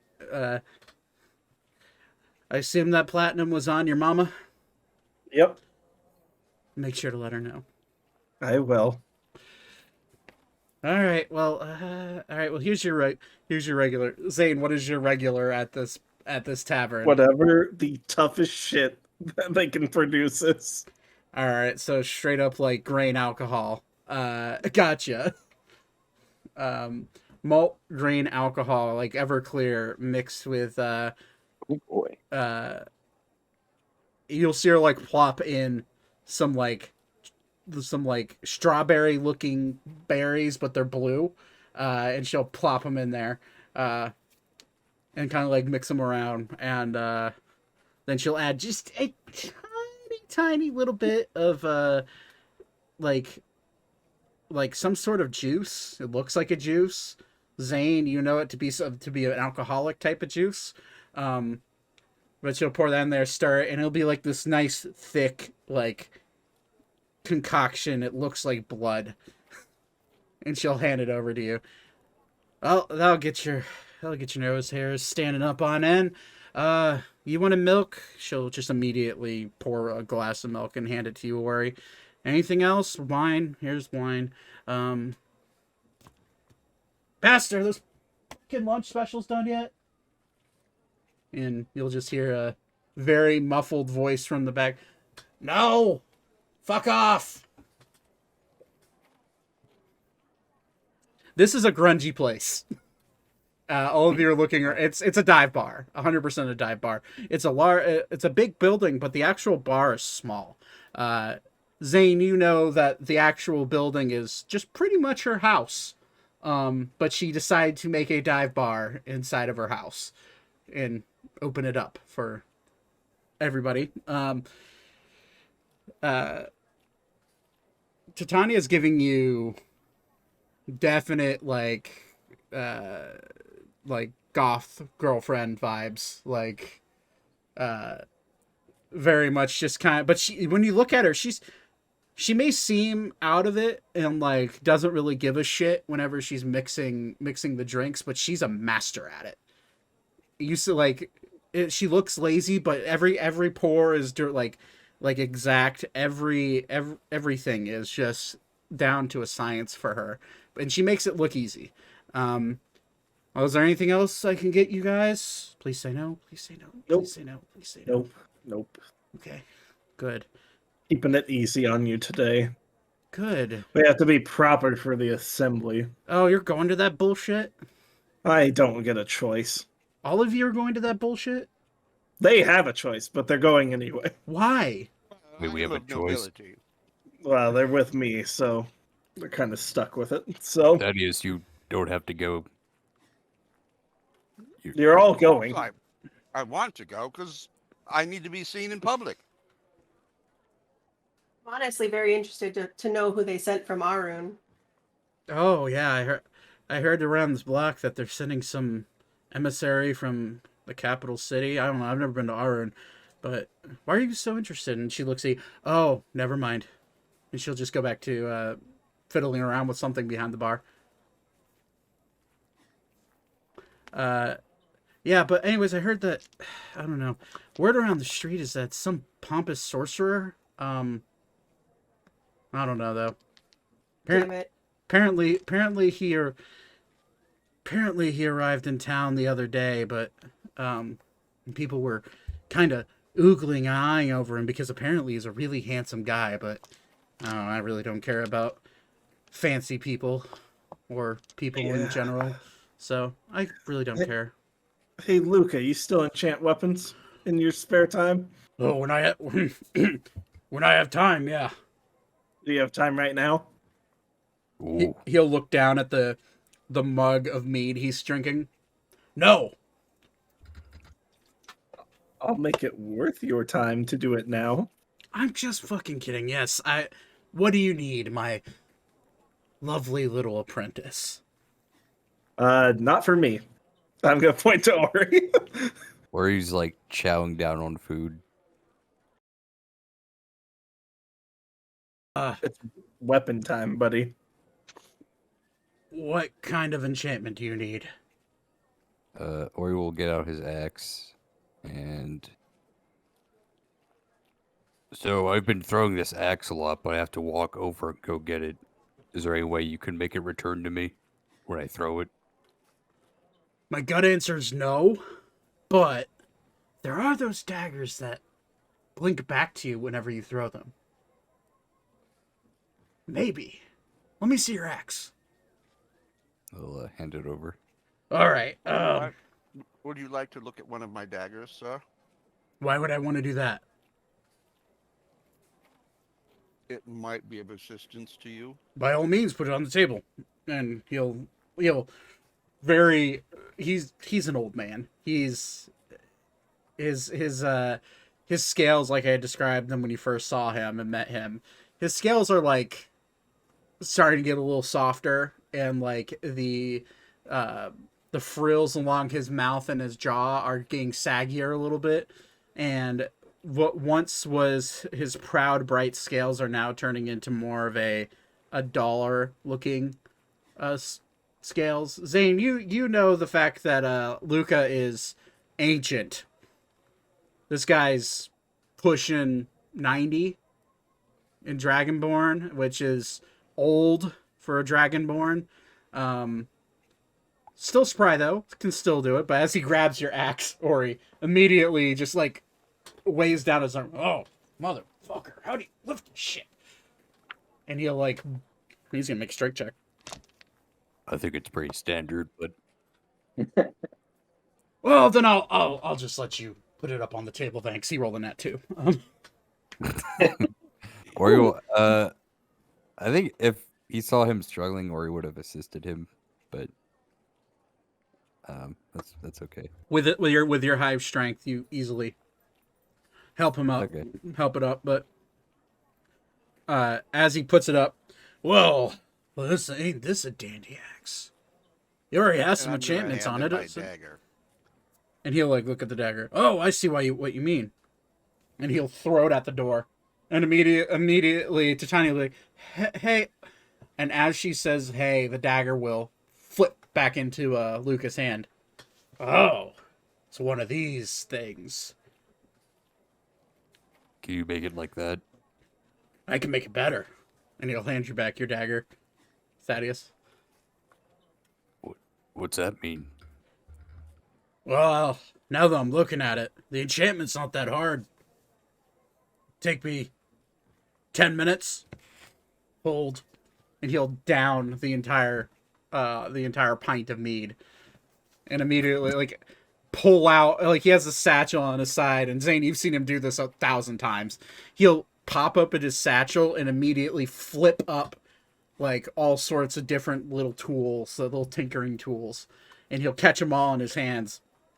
All right, which one do I need of these shits? Does anybody have, like, a stone, crystal, preferably crystal? Maybe a What kind? something I could throw magic into. I have a heart core on me. Not that, you idiot. Those things are precious. It's experimental. It's not mine. It's my dad's. Then no. I'm not gonna put a fucking heart core into an axe. What are you? Oh, God, I thought I taught you well, but Hey, you're the one who asked. Zane, do me a favor. And he'll give you. I may have some crystal on me. Well, This one has sling bullets. a little too rough and rudimentary, unfortunately. I just shrug and go I back to actually eating. don't. You just like offer him rocks. Yes. He said rock. So... Yeah. I have some Elko's rocks. gonna pick up a rock off the floor. Is this helpful? Well, I suppose I'll use my own then. I And could pay for it. if you're a friend of Zane's, I'm sure he'll cost me more money in the long run, anyways. And he'll I pop don't out. know about that. He'll pop out a little blue crystal and put it on. Kind of looks like a Kyber crystal from Star Wars. Oh, that's cool. And he pops it out on the ground. Well, it needs to return. Would you prefer it to blink back, or would you prefer to see it watch it fly back? Flyback would be interesting. Done. And he'll just start going to work. And Zane, you just kind of sit back and relax because you know he's no hesitation. You know he's probably going to get it done. For the sake of D&D, we're going to roll for an Arcana check we'll roll a Tinker's Tool check, which he gets advantage on. That's a natural 20. Okay. Go! Let's go. Just this old dragon moves faster than the speed of light, man. He's just going at it. You just see glows randomly coming off this crystal. The blue crystal eventually turns into like a milky white crystal after he's done with it, and he holds it up into like a candlelight. Yeah, that should do it. All right. Now for fitting. Do you want it in the handle or the blade? I'm sorry. Do you want this crystal in the handle or the blade? The blade. I suppose the handle would be safer. And he'll like try to lift the handle up. He's gonna roll another strength check, see if he can do it. Ori will help him out. Okay, he'll roll with advantage then. Okay, he rolled a 16. He's fine. With you helping him out, he'll put it up on the blade up on it, and he'll stand up. And as he stands up from the bar stool, he's 8 feet tall. Probably. He's a big dude. And he is built as a dragonborn is. He's 8 feet tall and he is stocky. So he's just a big guy, and he stands up and he immediately kind of like looks at the end of your handle. Ugh, take this shit off, and the end of your handle is like a golden little knob that just capped it off, and he'll just like twist it off, just pluck it off, magically, and he'll look at. Well, that's pure. Oh wow, that's pure gold. You might want to keep that, big guy, and he'll take the little crystal, little milky white crystal, and just shove it down into the handle of where the cap was. And he'll just like take his hammer and just go bang, bang, bang, bang as hard as he can. It looks like he's mangling your weapon. Easy. Oh, I'm an expert, trust me. And he'll like bring it down and look at it. Well, all right. And he'll you'll see him like try to pick up the axe. You do the honors. Go ahead and throw it. Just, I don't know. Maybe you might want to walk it. No, don't walk outside. The Warforgers will catch you. He'll throw it at the door that he threw the dagger at. As you go to throw it, he'll be like, shit, I forgot to tell you the command word. Well, shit. Can I make it up? No, sorry, Titania. And as it's flying, Pull out 2 lodestones and just get ready to cast mending. as it flies through the air, it like well, we're gonna actually yeah, Ori, roll an attack for me Okay. using your Axis stats.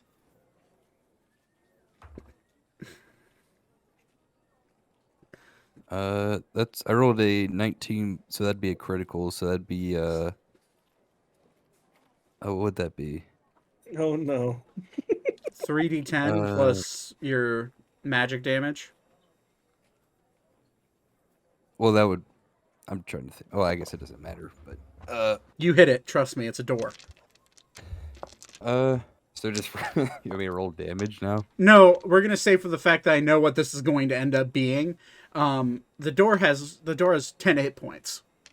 So as you swing, as you throw the axe, it just embeds itself into the door and flies straight through the door and goes out the door and like clangs onto the ground outside. Because you crit. And immediately Titania just like turns around. I'll fix it Zane, after he gets the axe back. you blow up my shop and now you bring friends and that you destroy my door. I will fix it. I will fix it. Bro, It's fine. what the fuck? It's not the worst thing I've ever done here. Yeah, I know. All right, whatever. And Luca will look at sorry.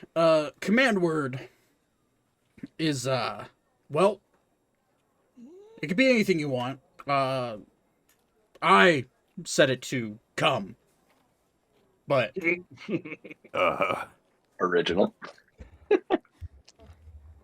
because it's a funny Stop. word. You're just gonna make Todd come. Stop. Can I change the command word anytime I want, or? I don't know. Let me check. And then as Zane's walking up to the door, he'll say, "Come!" And the axe is going to come flying through the door, through the wood. Is he trying to catch her, or am I? We're going to... No, it's definitely attuned to him, so he's going to try to catch you. He has to make a strength saving throw. I am standing by with cure wounds. Okay. Okay. That's a 7 plus 0. He fails. Ducking. As it's enough for him to catch it, though. We're gonna say that. And as it comes flying back, Zane, you're gonna have to duck. Roll dexterity saving throw. Not the best thing I've ever rolled. What's my modifier? 14. 14. You're able to. It's not monk-esque or rogue-esque dexterity, but you're able to like fall backwards onto the ground and fall on your ass to avoid getting your head chopped off. But as it does, you look over and Luca is like holding his hand. He's like, "Oh fuck!" And he grabs the blade, or not the blade. He grabs the hilt, and the hilt swings back and slams into his chest, and it knocks him off his bar stool. He takes 8 points of bludgeoning damage. That works pretty well. He takes no points of bludgeoning. The fact that you rolled an 8 is amazing. I don't even get up from my stool. I just kind of reached out and grab him. Oh, yeah, it works. Here you go. And he'll kind of like very, very toughly try to lift it up towards you, Ori. And Ori will pick it up. You decide to whatever you want. Just make sure you catch it on the way back, or it will kill you. What if I put someone in front of me when I... Well, then it would kill them. That's interesting. I'm gonna use mending on the door. I have a question. Sure. If I was to do that, like put someone in front of the axe as it was returning, what would the damage be? I'll have to make a rule for it because this is unprecedented in my mind. Okay. Probably just one of your hit die. Or one of your Okay. damage die, probably. Because it's not technically thrown by you, so it's not technically an attack by you, but it is an enchantment on the weapon. But yeah, no, it works now. Now you have a God of War axe. Congratulations. Yeah. Ooh. Luca, who would I have to go talk to for Thaddeus to get a new weapon made? No. It's a special order. I'm gonna pull blueprints out and show him like a rapier with a trigger that he can put like poison into to like secrete it from the blade when he's stabbing. Have you thought about asking your dad? Well, I haven't seen him today, but I could try. He's probably the best when it comes to mechanical shit. Yeah, I'd ask him. Luckily, you don't have to go that far. True. Well, I best get going. And he'll stand up. Old lady wants me back before the stupid ceremony. I guess I'll probably see you there tonight.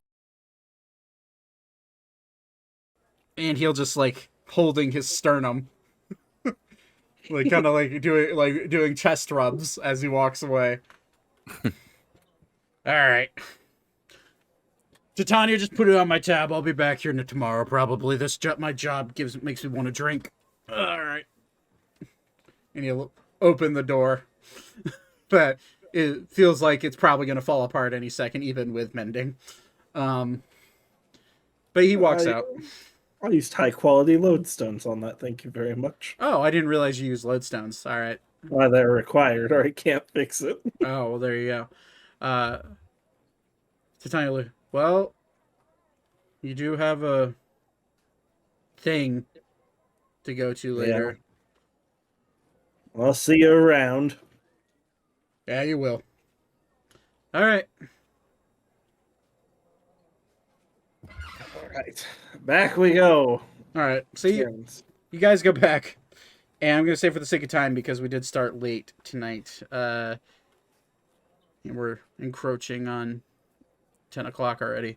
You guys get back to the Rona manor, and already your mother is in like a grayish white dress that is pretty low, and is nice, long and frilly, just something becoming of one of the magistrates of the council.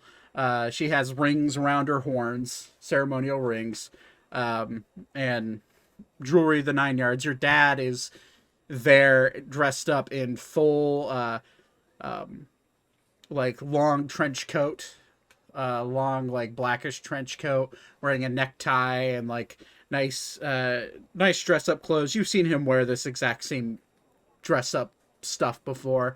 He doesn't like to dress up, so he only has like one or two outfits.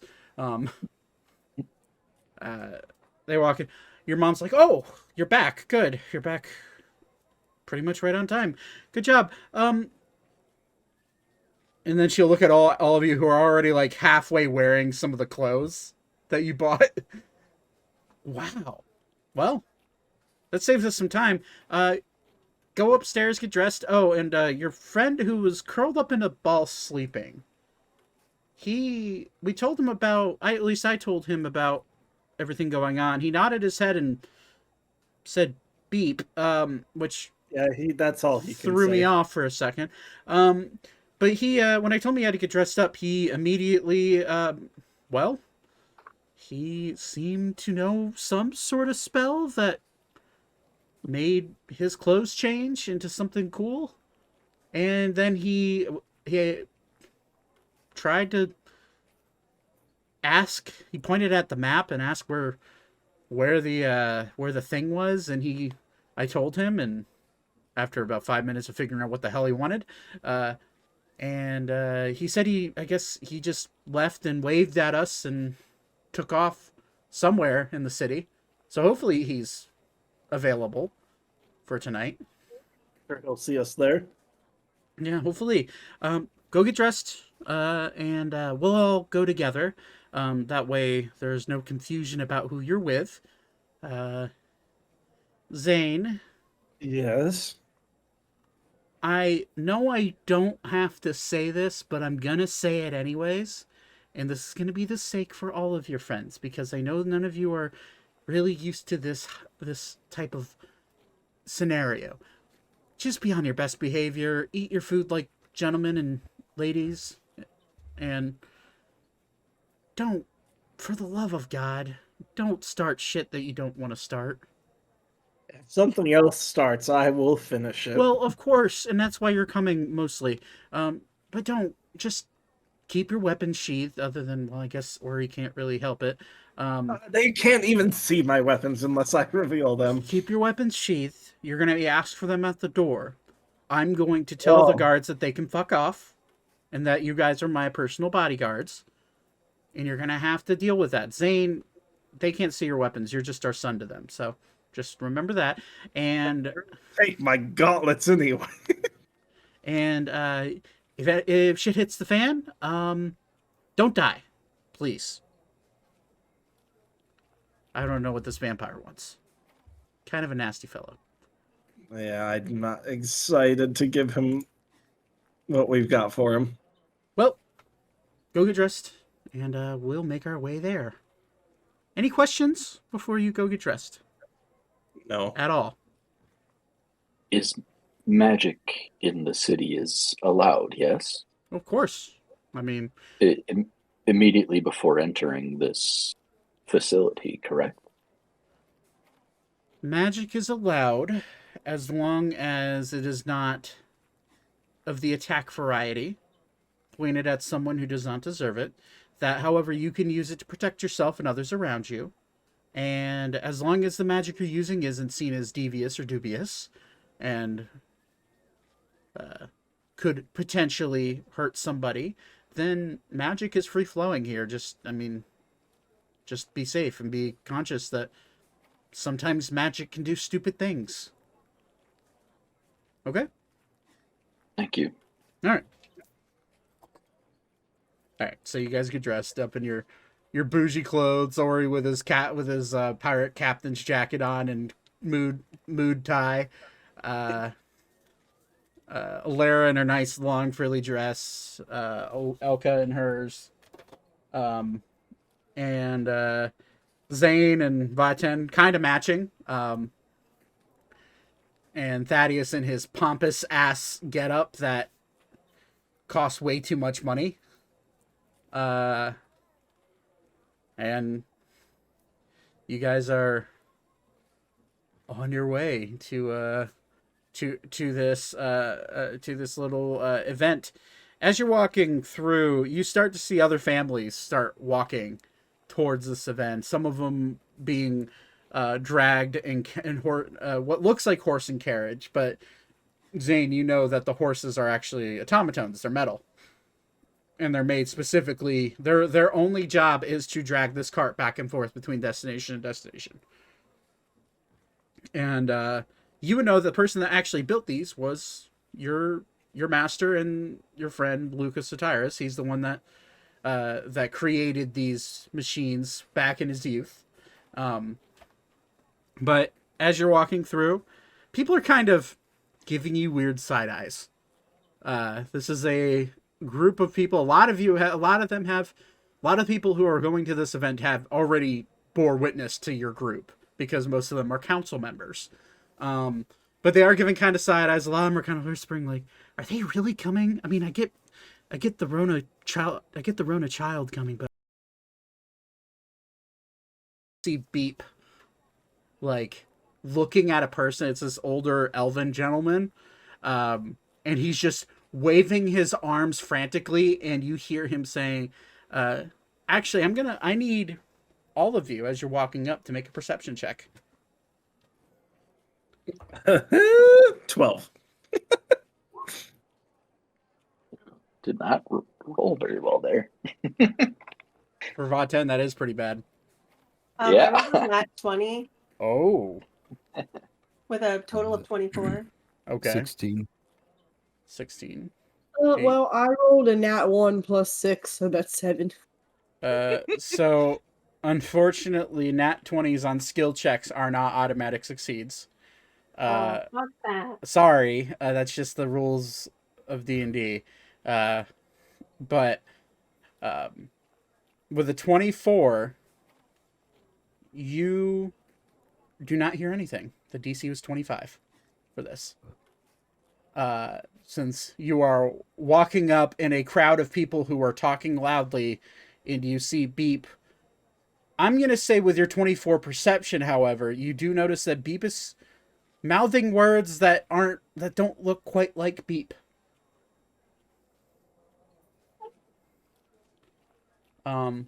But as he kind of glances, well, I'm gonna see if he sees you guys. His passive perception is pretty high, but we're gonna. Okay, it's very high. That's 26.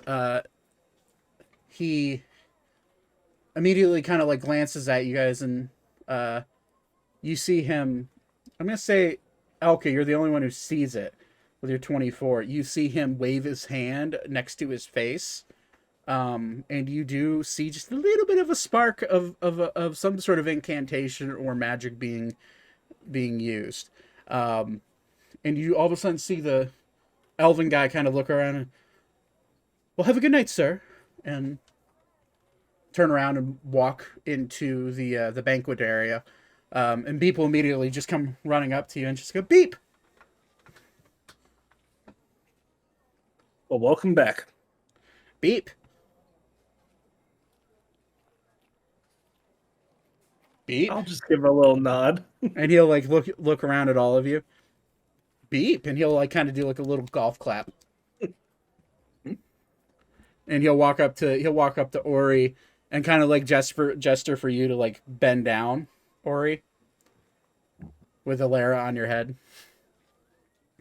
He will do so. Beep, and he'll put his paw on top of Alara's head and kind of like pat her head and just give her a thumbs up. No.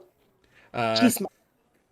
Yeah, and he'll just kind of like, and Beep's wearing basically a tuxedo, black bow tie, black tuxedo.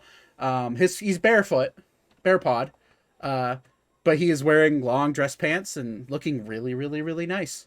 The thing you do notice is that his undershirt isn't white though; it's like this really frilly, paint splotched, like undergarment of some sort, just to add a little bit of color to the outfit. But as you guys walk up, Zemine will look around and be like, all right, remember, best behavior. I know you're not all used to this, but just for the sake of us, sake of me not having to do more fucking paperwork, just... We'll do our best. Like, if someone's a pompous asshole to you, and you didn't take too kindly to it, don't punch him in the face. Just tell them that was awfully rude and walk away. Or maybe just not say anything else. Ignore them. It'll frustrate the shit out of them. All right? Don't even acknowledge them. I'll just tell him Beep. Do that. Sure. Why not? Except they know who you are, so that won't make any fucking sense. Exactly. And she'll kind of smack you on the back of the head. All right, let's go in. And as you guys walk in, right before we walk in, I'm gonna kind of pull Zane to the side and quickly and fairly discreetly. I'm not like actively trying to hide it from everybody. I'm just trying to be kind of discreet. I'm gonna go ahead and cast Protection from Evil and Good. Okay, and that lasts for 10 minutes. 10 minutes. Okay, so if any aberrations, celestials, elementals, fays, fiends, or undeads attempt to... I think it's if they attempt to attack him, he gets advantage. Disadvantage on attack rolls, and cannot be charmed, frightened, or possessed. And has advantage on saving throws. Right? New saving throws against the relative effect. Okay, so, gotcha. So if it's not a charmed, frightened, or possession, then it's normal. Okay. It's normal. Yeah. So you guys walk into this. And so you guys walk in, and immediately you see two Titan class Warforges at the gate. And you're looking around, and there's quite a lot of people. What the hell is that? What? Who is that character? What do you mean? This one. Oh, yeah. You see, as you walk in, you immediately catch a glimpse of your captain, Captain Newgate, just sitting there, just man, you're awesome. Oh God. And as you all walk up, you'll see Zemine and your dad kind of like wander up towards the stage and go find their seat. Well, before Zemine is, be like, all right, you guys sit at any table you want. None of the ones on the grass are reserved. Just keep an eye out. Enjoy the food. Enjoy the time. People are here to have a good time mostly. Just remember, keep an eye out for suspicious figures and specifically, you know who.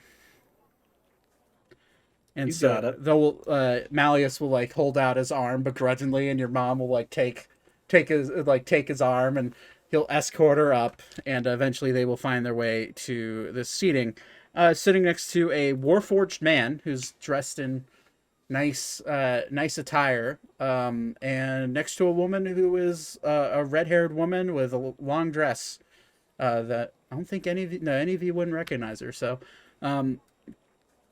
But you walk in immediately, Captain Anders like, hey, what's up? Oh, I didn't expect you to be here. I didn't either. Why are you here? He'll like stand up. You guys have been great. I'll be right back. I gotta go talk to some people I know. And he'll like walk away. And he'll stop by this barrel, refill his mug with mead. And well, so here's the thing. I snuck in. They think those people back there think I'm some sort of noble from a different land that was invited here.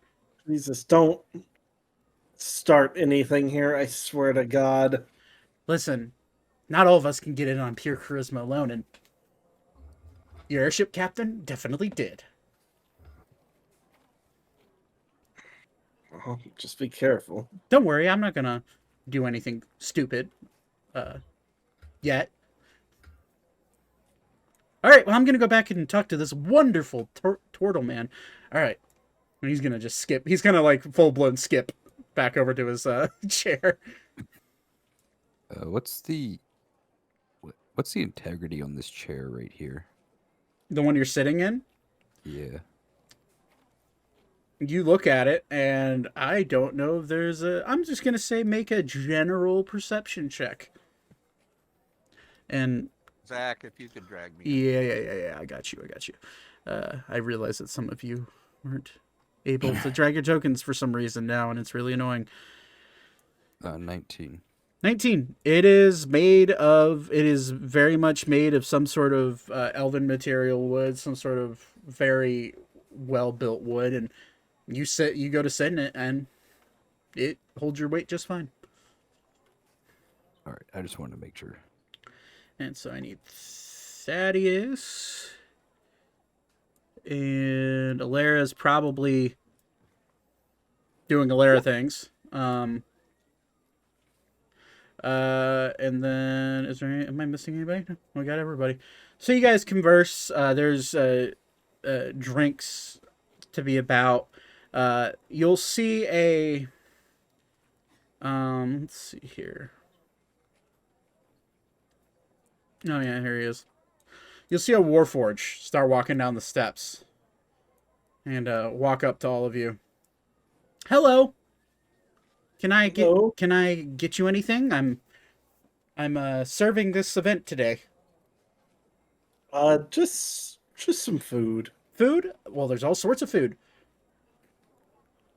Meats, bread. We could use seafood. a charcuterie board. Sure. I can't really. Well, I don't understand what you're saying. Charcuterie board. Yes. Oh, yes, I could definitely bring that. Do you want wine with that? Yes, please. Absolutely, I'll bring it right up. And he'll just kind of like very rigidly walk back up the stairs and start making the plate, and he'll bring her back down. And he'll place it down, and it is a charcuterie board filled with all sorts of cheese. Hey, look, Bingo's back, except he turned into a dog. Classic druid. Oh my god. He does that. Look at that. Look at that esteemed boy. Murdoch, what are you doing, baby? Oh my god. Oh, that's great. Look at him. I know, look at him. You can tell that Bingo's coming back into the room by the way he's looking. Just staring like, Dad, I swear. Dad, I swear I'm not doing... I swear I didn't take your seat, okay? It just kind of... My butt just kind of ended up there, all right? It's okay. Maisie does that all the time. I died laughing when I heard classic druid. But this Warforged brings back the charcuterie board, and there's all sorts of like dried meats and cheeses and crackers and stuff on it, and he puts it down right in the center of the table, and he brings six wine glasses because he immediately calculates that Alara is not old enough to drink. And he'll put them all down and start pouring wine. And for our little friend, is there any sort of preferred beverage that you would want to drink? Do you have happy juice? Happy juice. And he'll look very confused across the table. Apple juice. Apple juice. Yes, I can go get apple juice. No problem. We do have apple cider as well. Do you want that? Oh, I'll try that. Thank you. Thank you. Okay, I'll be right back. Pour some apple cider into it and bring it right back down. What food do you have? Okay, we got all sorts of beef and pork and chicken, seafood. We have fish. We have all sorts of like shellfish. We have dinner rolls. We have all sorts of pies. We have potato casserole. There's a lot. I'll take all that. Okay, just bring a assortment of all sorts of food to the table then. Yes. Yeah. Very well, I can do that. And you'll just see him walk back, and I'm not gonna drag him, but he'll come back, and like his arms are like stretched out abnormally long, and there's plates that are surfaced on all of his arms. He's like a super waiter, all right, and he's got food stacked up, and he brings it and sets it all down on the table, and it's just a wide array of food. If you need anything, just ask myself or any of my fellow Warforged, and we will bring it right to you. Okay? Will do. And then he'll scan. He'll like look at you, Zane. Oh, Mr. Rona, your father built me. Oh, that's nice. Yes. I built one of you myself, you know. Oh, did you? Well, that's It's awesome. Not normal Oh, compared to you, though. well, I look forward to meeting your creation one day. Your father's been nothing but amazing to me. I hope you don't have to meet it. Well, okay then. Have a good night. And if anybody was paying attention to me when I said that to the Warforged, you can just see a grim look on my face when he said, I hope to meet it one day. I'm just like... I think I would have picked up on it. So wait, you can make these things? I made one, and it's in the workshop at home. It's also It's also not active anymore, as it should be. Sorry about that, by the way, Ori. Dad should not be modifying my Warforged. I have a question, Zane. Yeah. How do these Warforged view us? As equal to themselves, usually. They're, well, at least the way I made mine, which was the way I was taught, they're imbued with a portion of the souls of their creator in their heart core.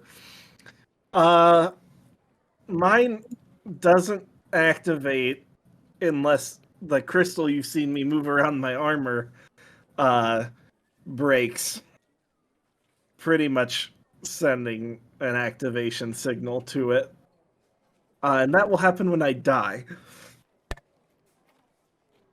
So... That's confusing. Is that a common thing to do? It used to be. Is that instantaneous? Pretty This quick, one does know. This one can revive you if you It happens die for a short while. pretty quick, yeah. Though it would take it a while to get wherever we are in the world. Zane, make an intelligence check. Okay. That's real good. 21. 21. You would know that after expiration of your life, it would take upwards of 10 minutes for it to fully activate. Okay. And if it does detect the life within those 10 minutes, it will deactivate itself. Cool. I'll just let the party know that. Okay. So what happens? What happens to your soul? Well, I would die, just like anybody else would. It gets a little bit of basic knowledge of the workings of the world from what I imbued it with, in how to differentiate itself talking to people, but it is its own entity. So then it would stay active Yeah, if I completely die. and would serve somebody else, like me. No, it's effectively its own person. It serves nobody but itself. So I've built that to be kind of a not so friendly beast to get revenge for whatever kills me. Oh, So I'm gonna put my dagger back in my pocket. if you attempt, if you make an attempt on my life and it comes for you, it's probably going to kill you. Would have to see me first. Well, it could. You'll all hear the crowd start to hush a bit. And then you'll see the High Magistrate. Mr. Braxton walk up, and he'll kind of do one of these on his wine glass. Everyone, and you'll see him like this little magic circle form in front of his face. And there it is. Everyone, thank you for coming today. As you all know, members of the council will be voting on whether or not to fill in. It will be 3 seats today. These 3 seats have been left open for the longest time, and we have decided that with the uneasiness of the world and the uncertainty of what's to come, we have decided to ally ourselves with a few local powers and foreign powers. First off, I'd like to introduce all of you to them. The first one that I would like to bring to the table is a lady from Valencia. She's acting as an emissary for the king of the Valencian Empire. Can all of you please give her a warm welcome, or help me give her a warm welcome in introducing you to Miss Agatha Whitecliff. And you'll see the red-haired lady that was sitting next to your mother kind of stand up and walk up. Well, hello everyone. It's my pleasure to be here. I'm from a nice little town in Valencia, and the king has asked me to be his emissary, and hopefully we can continue to have wonderful relations between the Valencian Empire and Ebrax. Do please please take my words into consideration when all I have to say is the lovely council here of Ebrax has always been a proud supporter of the Valencian Empire, at least the king of Valencia, and I do look forward to seeing if we are awarded a seat on your council, and hopefully we can make a better Ammriel together. Thank you. And she'll kind of take a step back. Very well. And next on our or he claps. A lot of the people in the crowd do give her a little clap. Very well. Well, the next person I would like to introduce is our emissary from the fabled country of Arun. I'm sure many of you have heard of the fairy country. And he'll look back at 3 individuals sitting in these seats, and I will uncloak them. Oh my god. Oh. I'm sorry. Mr. Which one of you would like to come up and speak? And you'll see the top of bunny ears pop up, and you'll hear, "No, Uncle, I got this."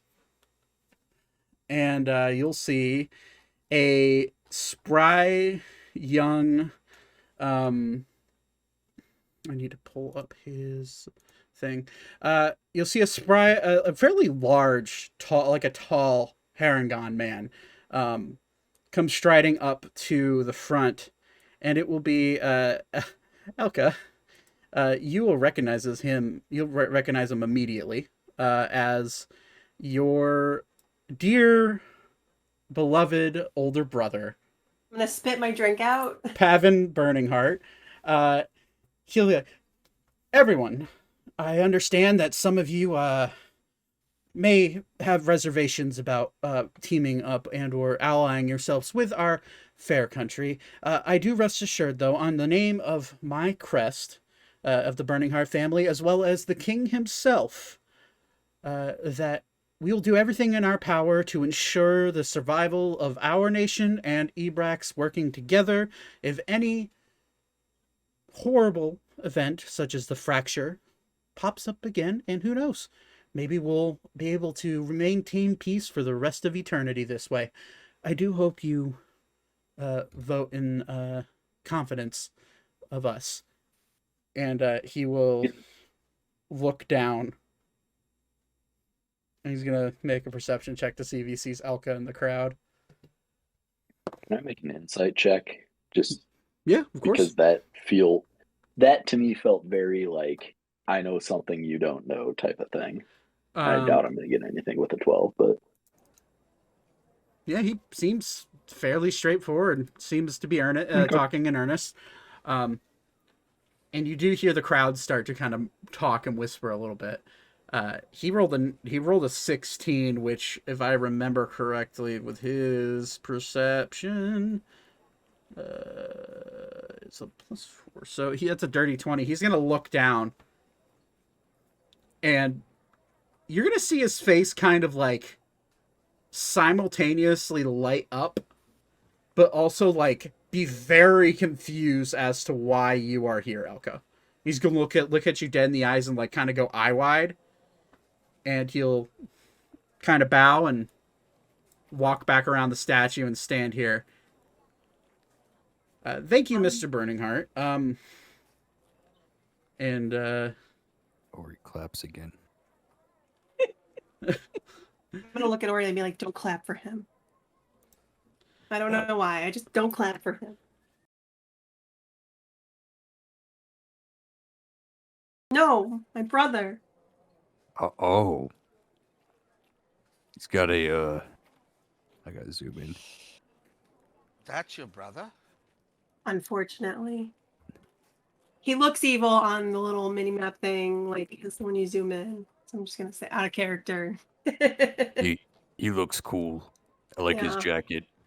Yeah, everyone loves him. he's the best. I don't love him. I don't know. I just thought he looked cool. He's a neat guy. And then you'll just be like, and then last but certainly not least, the last representative for tonight that you'll be voting on whether or not to join the council is our friendly neighbor, Mr. Torben von Aurelius. Mr. Aurelius, if you would be kind enough to step up and give some words, and you'll see him next to a red-skinned tiefling girl. I'm gonna say, no, not yet. Damn, Torben got the glow up from the last time we seen him. Yeah, he's fucking hot. All right.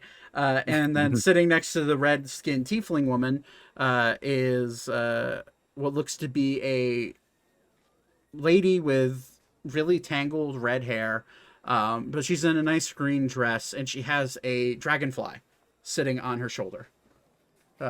But he'll, of course, actually, I would say that you guys would really just be able to see the top of their heads from where you're at. But you'll see this large man, pale white skin, long black hair with silver streaks going through his hair. Vaten, you'll immediately notice that as he opens up his mouth, you'll see two fangs bearing from his canines. And he'll just kind of... Not unexpected, though. Yeah. He'll just look at, well, so it's a warm... As everyone's just kind of like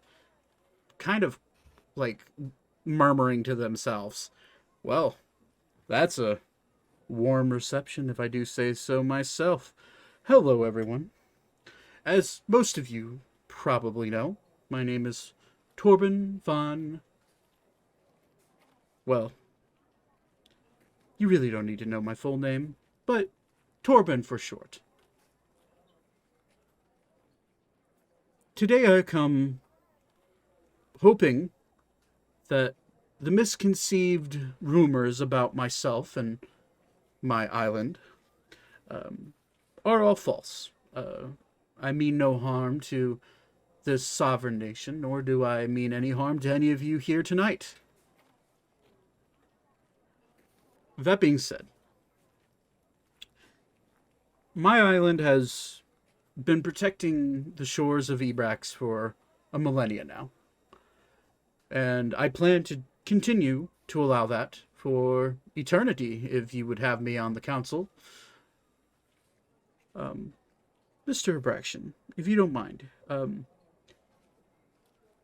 I would also like to say that if you do happen to vote me on, I will bring prosperity to the country of Ebrax, and subsequently to the countries of Arun and the Valentian Empire, likes of which you will never see. But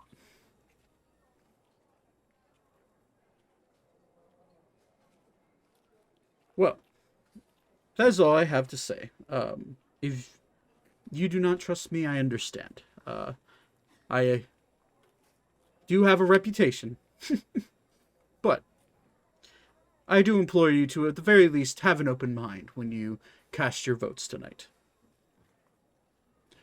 Thank you. And everybody in the crowd will kind of like half-ass clap. Is he really the they'll just hear, is that guy really the vampire everyone talks about? I heard he eats children. just damning shit you hear from the crowd. And he'll casually he'll put his hand on Pavin's shoulder. Mr. Burningheart, it seems you are just as well statured as your father proclaims. Have a nice dinner. And he'll walk up and sit down. You'll just hear Mr. Abraxan kind of like everyone, if please enjoy the rest of your dinner. Think thoroughly about who you wish to join. the council, this is unprecedented times, and I understand that this may take a few days. But we are voting on whether or not, reminder, this vote is not to decide who fills these seats. It is to decide if these seats are to be filled in general by these three nations being represented. So, please do take some time to think about it, and the voting will begin later on in the night. Enjoy your dinner, and I will, sure I'll speak to most of you later. Mr. Burningheart and Miss Whitecliffe, if you could take your seats again and enjoy the festivities, that'd be great. And you'll see both of them kind of like waddle back. So you'll start hearing murmuring all throughout the crowd. Some like, well, I'm a little open-minded to it, but I don't know about that. I don't know about the Torben guy. Why was he not willing to say his last name? Isn't that kind of weird? I don't know. And the night will go on. Eventually, you'll start hearing some light music being played. Maybe not that music. I'm trying to find the one that is it? I think it's cheerful. Yeah, that actually fits very well. And you'll start seeing people start to dance around in the grass, and you all are free to wander about as you like. Elka, if you want to go say hi to your brother. I'm gonna go up to talk to my brother and my uncles. I'm gonna go with you. I'm gonna go up and be like, "What? Why is he here?" And you'll see Archer just kind of like he's like enjoying wine, and as soon as he sees you walk up, he'll go, Well, "Holy shit! Why the fuck are you here?" I don't know, I'm getting paid. Why are you here?" Force of habit, places I don't want to be have to be there. Fair enough. Elkis will look. Elka, I see you're still well. Yes. Thank you. Your brother's ignoring you. Jerk face. As you walk up, you'll see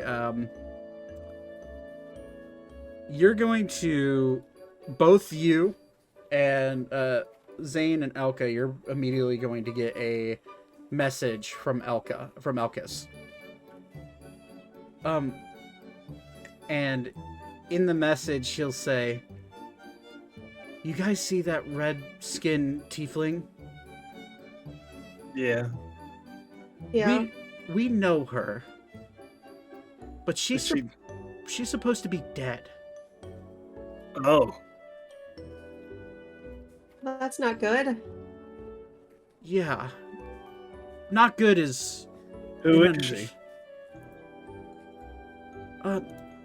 She's a former noble of Arcavios. Her name's Nell Marlin. Oh, God. But she's supposed to be dead. She died in prison 10 years ago. Great. But he'll just shrug his shoulders.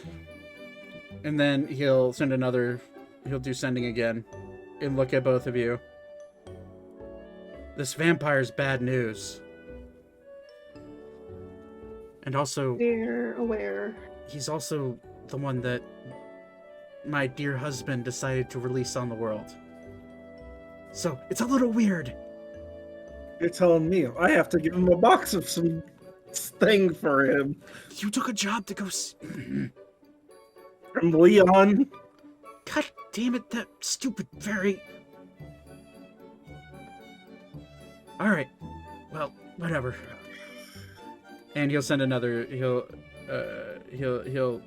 say again... find some time to talk when we're away from this table. Too many big ears here. I'm gonna like send back like, yeah, that's fine. Why is he here? And point and like I like my brother, which I forgot his name. It's Pavin. Pavin. Your father decided to tell me to drag him along, and the king insisted that it'd be a good experience for him to be a diplomat. To me, He's it's the like biggest idiot I've known. To me, it's like babysitting a toddler. I'm aware, but he's good for killing things. So if anything bad happens, he'll be reliable, I guess. Yeah, okay. I'm gonna walk around behind him. Be like, hello, brother. Oh, you've decided to finally come up and address me in person. What I supposed to earlier? Oh, you know, you've been free to walk around as much as you want. You decided You didn't come to me. Are you too good for me now? Nonsense. No one's good enough for me. Ugh. I'm gonna roll my eyes. While she's doing that, I'm gonna walk up behind Corbin and just kind of tap him on the shoulder quick and be like, "Excuse me." Oh, I don't believe we've met. No, that's not. It's not important, sir. I have a package from Leon and Artemis. Leon, you say? Oh, I'm very interested to see what you have for me. I'm just gonna hand him the package from Leon. He'll grab it. Huh. Well, I have something for him in return, but of course I'm here, and if you're emissaries of him, I may need you to meet me at my castle once the shindig is over. I was afraid you'd say that. Apologies, but formalities must be in place whenever doing something like this. What is your name, young man? It's Archer. Roll a deception check with disadvantage because he knows the name of the person across the fucking table from him.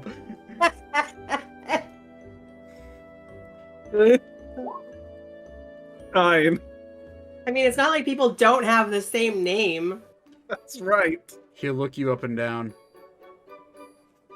Oh wait, no, it was 10. Sorry, Still. looked at the wrong stat modifier. Yeah, no, he... You know, those who lie tend to not be very good people. Are you a bad person, Mr. Rona? No, I'm a good person. How do you know my name? Oh, I have my ways. Figured it'd be prudent to introduce yourself, especially if I'm going to be handing something as valuable as what I'm going to be giving back to Leon in return for this precious little box. Discretion is a big part of this job. Oh, I understand. Well, you enjoy the rest of the festivities, young man, and I'll be You in and your touch. compatriots do the same. I'll be in touch. Zane, roll an insight check. I hate that. It's 22. Oh, damn. All right. I'm sending you a message. Okay.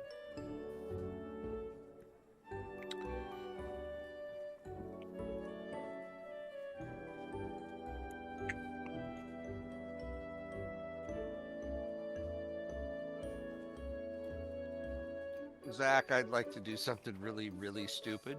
Oh my god. Please don't. Did you roll? Did you roll any of those numbers that Corgan was writing for you? Yes. God damn it. Okay, what do you want to do? I have stealthed up behind Elka while she was talking to her brother. Did you put your cloak on and were you trying? And you're trying to hide putting your cloak on, I assume. While I was at the table with our group, and after all the presentations were done, I quickly pulled the cloak over my head. Roll sleight of hand check.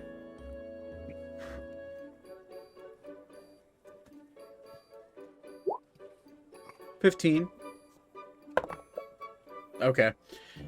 Roll the general perception for the crowd. No one saw you slip your hood over, and you're now snuck up behind Elka. I have one vial. Would have left. seen him, but I wouldn't have not done anything about it. So I'll flash of genius that for an extra 5. Okay. Damn, you rolled really low for your sleight of hand. I've just realized it. Your modifier is just fucking insane. Yeah. Yeah, so he's at Yep. 20. okay, then I don't notice. Okay. All right, and what do you want to do?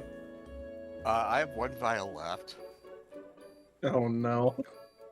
and while she has him distracted, I am going to reach over and pour it into his cup. What's your AC? 16. You trying to drug my brother? Yep. Thaddeus, roll perception check. Apparently, protection from evil and good to the wrong person. I don't know. It's something risky. Not this risky, though. Perception 23. You notice the eyes of Torben glow red. And as you go to pour it, you do successfully pour it. However, as you go to pour it, he rolled a 15 plus 7 for a dagger throw at your hand. And he does... Dagger's a D4, right? Yeah. Mm-hmm. He does 5 points of piercing damage. Make a Constitution saving throw.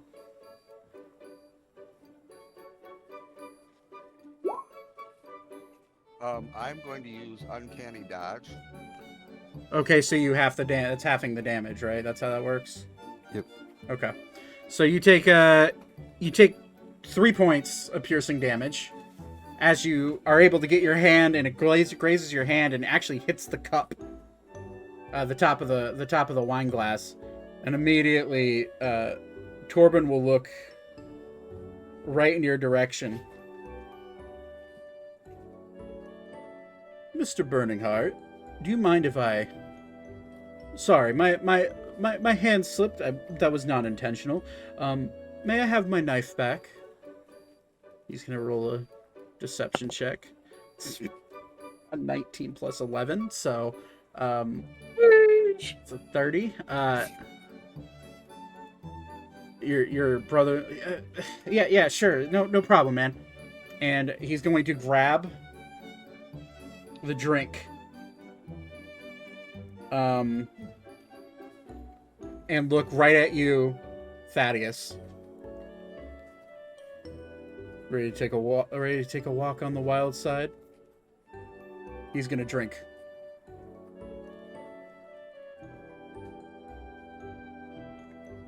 He's gonna drink it? Yeah. After he swallows it, I'm gonna go, sure. That escalated quickly and in a very different direction than I was expecting. And he's gonna get down with the vampire.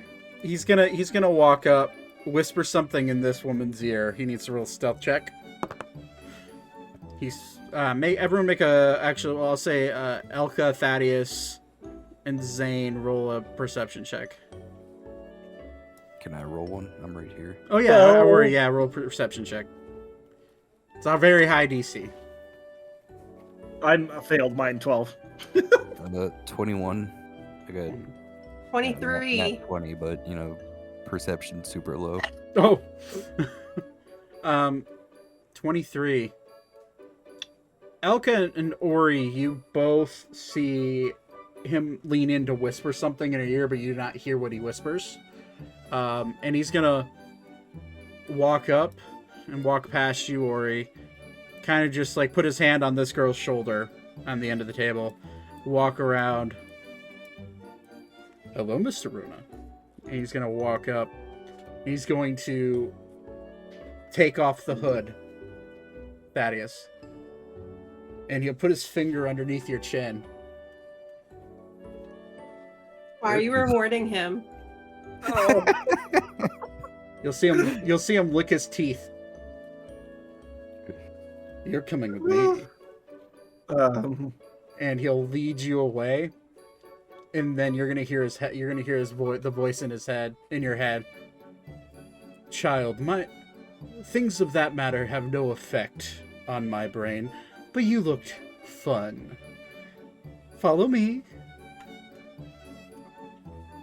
No, boy. ruined my fun. Oh no. Yo, fucking get it, Thaddeus. That's my boy. No. You'll also hear in your voice. People who do not want to engage in these types of activities don't deserve to engage in them unwillingly. So come with me. No. My intentions were not with you. My intentions were for something else. He's gonna look you dead in your eyes.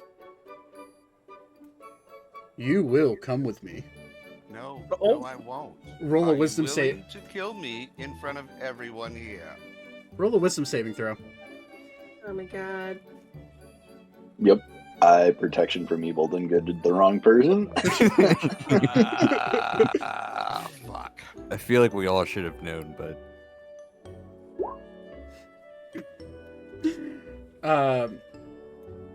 You fail. He's gonna look at you. Let's just have some talks. You may attempt to, and he'll pull something out of his shirt pocket. Try using this next time. It'll work significantly better. And he'll hand it to you. I'll message you what it is. You'll hear in your head, if you wanna, please come with me. It's nothing terrible. He's going to cast command on you. And all he's going to say for his command word is follow. Did I already fail the saving throw? The DC's incredibly high. I'm just glad he didn't say cop.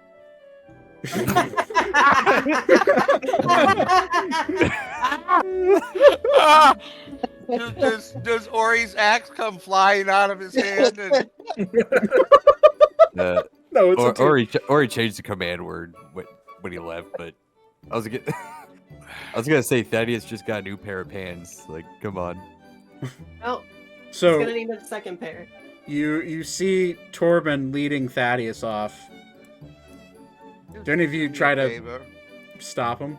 No. Okay. Yeah, I'm gonna be like that. That might be a problem taking care of itself for us. Right. Or he's gonna slide into this chair. Okay. So he's gonna talk to the red tiefling. Okay, give me one moment. Thaddeus. He's gonna Do I catch that Torben is leaving with Thaddeus? Make a perception check. They're walking along the banister.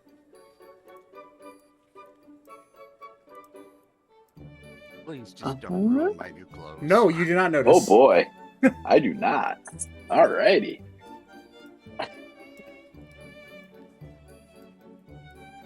And he'll walk you over here. Now, my friend. What is your name? Thaddeus Sterling of the House of Sterling. Mr. Sterling. Giving rudimentary potions like that to one you're trying to charm generally don't work very well. And they can be traced back most of the time.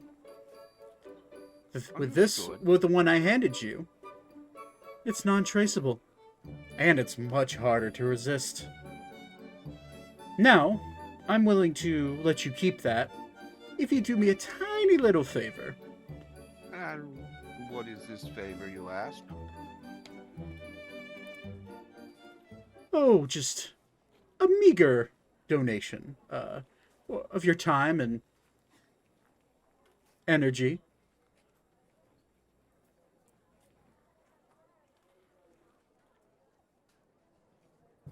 Will this put holes in my neck? If you wanted to. I prefer it didn't. It's a new shirt. Very well. What I need you to do is very simple. You're friends with Mr. Rona, yes? Yes.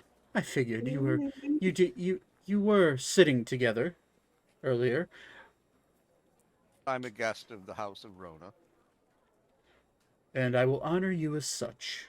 That being said, when you and your crew decide to come to my castle later, I will ask for your favor then. It's something menial at the castle, but someone with your capabilities might be able to figure it out. Very well. Well, question for you. Correct. Answer. Maybe. Will you allow me to use this potion you just handed me? Yes. On my friend's obnoxious brother? It's more of a prank than anything. Well, the potion I gave you will last. So here's the problem. The potion I just handed you will last a year. So if you're willing to enchant and force another man to be in love with you for a year, by all means, I will not stop you. But I took one look at you, realized the garb you were wearing, realized your abilities, and just didn't want you getting caught, and I really didn't want to make any scenes for myself or anybody else here, and that would have most certainly caused a scene. With this potion, it takes about an hour to set in, so it should take place, I'd say pretty much right as soon as this gathering is over. So it should work out perfectly. Very well. If I choose to use it, please, will you not disrupt me again? Oh, no, I will not. The potion that you were using just could have been traced, and don't want you getting in trouble now, do we? No. His sister has already destroyed 2 of the ones I have. Understandably so. Not many like to be forced against their will to engage in romantic affairs. It's not necessarily engage. It's just more of a distraction. Well, then distract away. Just so you're aware, it will take a greater restoration spell to eliminate this potion effect. So keep that in your mind. Very well. I look forward to seeing you later at your home or wherever you're staying. Very well. You may do what you will like. And if I don't use it tonight, you would not be upset? Of course not. Just use it on someone deserving. Yes, he's not the most deserving. That's kind of why I wanted to use the lesser one, but I appreciate your caution. And my hand will heal. And he will take your hand, but he will then kind of like look at you. Please do let them know that I'm going to go for a little walk to get some air.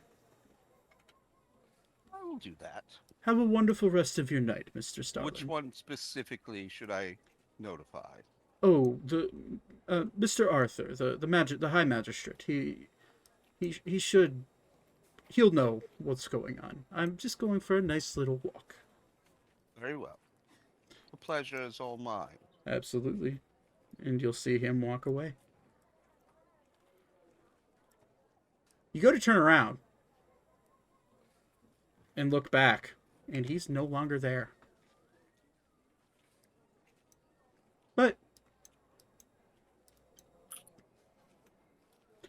And after I like dry my pants off. Sorry, I don't have prestidigitation. Interesting color these pants have turned. Should have worn white. I'm gonna work my way back to the group. Okay. All right. So, you make your way back. Who am I supposed to notify? The man at the head of the table. So right here. He's just enjoying. He's speaking to speaking to Archer and Elkis, and just kind of giving like seeing Zane and kind of smiling, nodding at you. Before you do what you want to do, Thaddeus, because we are getting late. Ori, what were you gonna say to the red tiefling? We could save it till next time. Okay. All right, and Thaddeus, I'm gonna say we'll save anything. Well, actually, you know what? What do you want to do, Thaddeus? Actually, at this point, I don't want to use that potion on her brother. Okay. Simply because I don't want it lasting a whole year.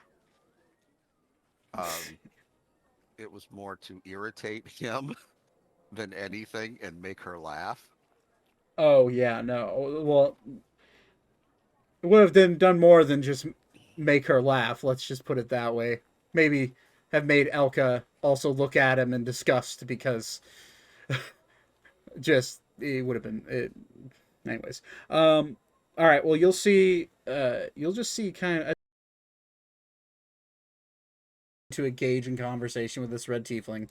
And all of you are gonna start like you'll talk. You see Thaddeus walk back. Va10, before we end, make a perception check, please, and thank you. And I'll have Beep make one as well. Yeah, 2 nat 1s in a row, bro. What in the hell? Okay. Is that Thaddeus? Is that Thaddeus? I don't think I've ever seen Roll20 produce 2 nat 1s in a row. That is impressive. You got to roll one more just to see if you can do 3, because that's how I killed somebody one time. Roll. Okay, that's still a really shit roll. Oh my god. That's just bad. But okay, well you don't notice, but you do see you don't see. You see you don't notice them walking in. But everyone starts talking and mumbling and talking about a little gnome that just decided to walk into the party. He'll come wandering in, and he'll walk past. And he's wearing like these green, like scholar-like robes. He's wearing like a little bow tie, and you'll hear. He has a book in his hand, and he has like Harry Potter glasses on. And you can hear obsessive mouth breathing as he's walking by. He's like, as he's walking. Larry? No, it's on Voodius. And you'll just see him walk up the stairs, and each step is like painful for him. It looks just laborsome as he walks up, and he'll. Well, sorry I'm late. I was caught in my study. Elkins, it's good to see you again, my friend, Archer. Was I late? Yeah, you were. Oh, I apologize. I always see there's people that I don't know here. Hello. Nice to meet you. My name is Voodius Plabber Skibble. I had an invitation, but I was kind of busy studying. animals and such. Where's the food? You can find it just down there, and I'll point towards the food table. Oh, thank you. I appreciate it. Where's that damn thing? He's gonna like start digging in his robes, and you're gonna see him pull out like a little device that's metal, and it has like a pump on the end of it, and he's gonna like put it up to his mouth and squeeze the pump. It's an inhaler, and he's gonna put it back in his coat, and he's gonna start walking towards the food. Oh yes, everything you have. I haven't eaten in like 4 days. And I'd like everyone who just heard him say that to make a history check. So that would have been not Vaten, Zane, Elka, Thaddeus, Ori, and Ori. So I'll make a history check, please. 14. My head's kind of in another place right now. 4. Nothing. I know nothing of history. Let's go. Zane and Ori. Ori, you've heard the name Unvudius Plabberskibble, but not because you're familiar with it, but because you've read it on a book, just in glancing. Ori can read? You saw it. You would remember that you saw it in the manor you were staying at in Arun. You saw a book that was called Unvudius Plabberskibble, something about magical creatures. That's all you remember. Zane, you know exactly who this is because Archer has told you about him. This is the former classmate of Archer and Elkis, Unvudius Plabberskibble, but he's now a world-renowned arcane zoologist who has written many books about magical creatures across the world. He was part of the last graduating class of Strixhaven University. And he, for some reason, just strolled up really late and is now heavy breathing, getting food. But Vaten, even with your nat 1, I'll go off your... You didn't see him walk in, but as he walks in, you, with your passive perception, you notice Torben kind of talking or looking at one of these Warforged.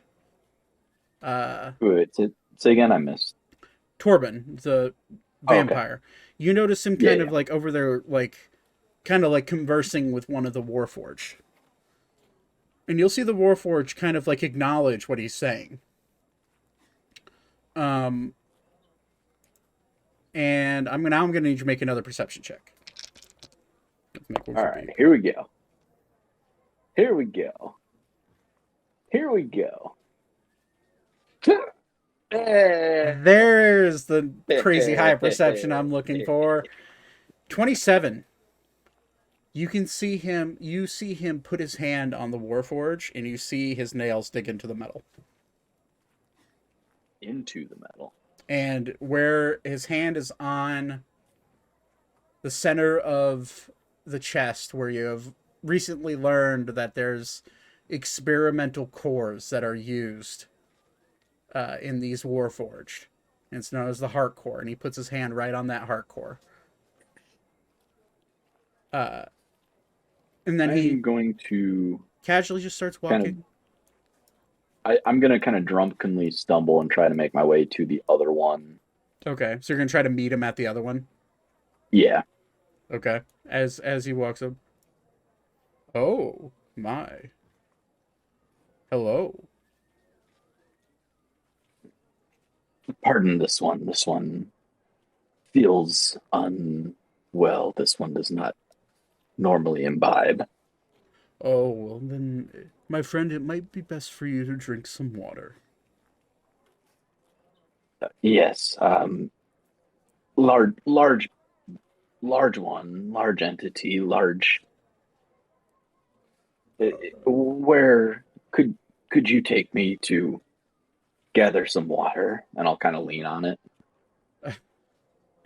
You'll see the Warforged look down at you. Cannot leave post. Water is, and he'll like point his hammer over in this general direction. I'm trying to ping it. Yeah. Water is that way. Cannot leave post. I understand. Could you summon another to aid me? Aid this one? Absolutely. And you'll see like a little red beacon pop up on its head. And it seemingly is sending some sort of signal. And immediately that same Warforge server will come running up. You called? This one, it feels unwell. This one has imbibed too much. So basically what I'm doing is trying to stall until somebody else notices what's going on. We'll if Beep noticed, great. He rolled a 3, so he didn't. Okay. Well, yeah. I mean, notices this whole like thing going on. You'll see Torben. Well, it seems you're well taken care of.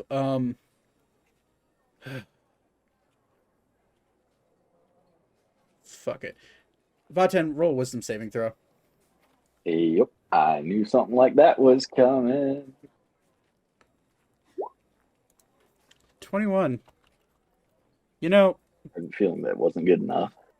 For someone who's very wise and takes pride in their wisdom of everything, you look into his eyes, and his eyes are just this dashing red.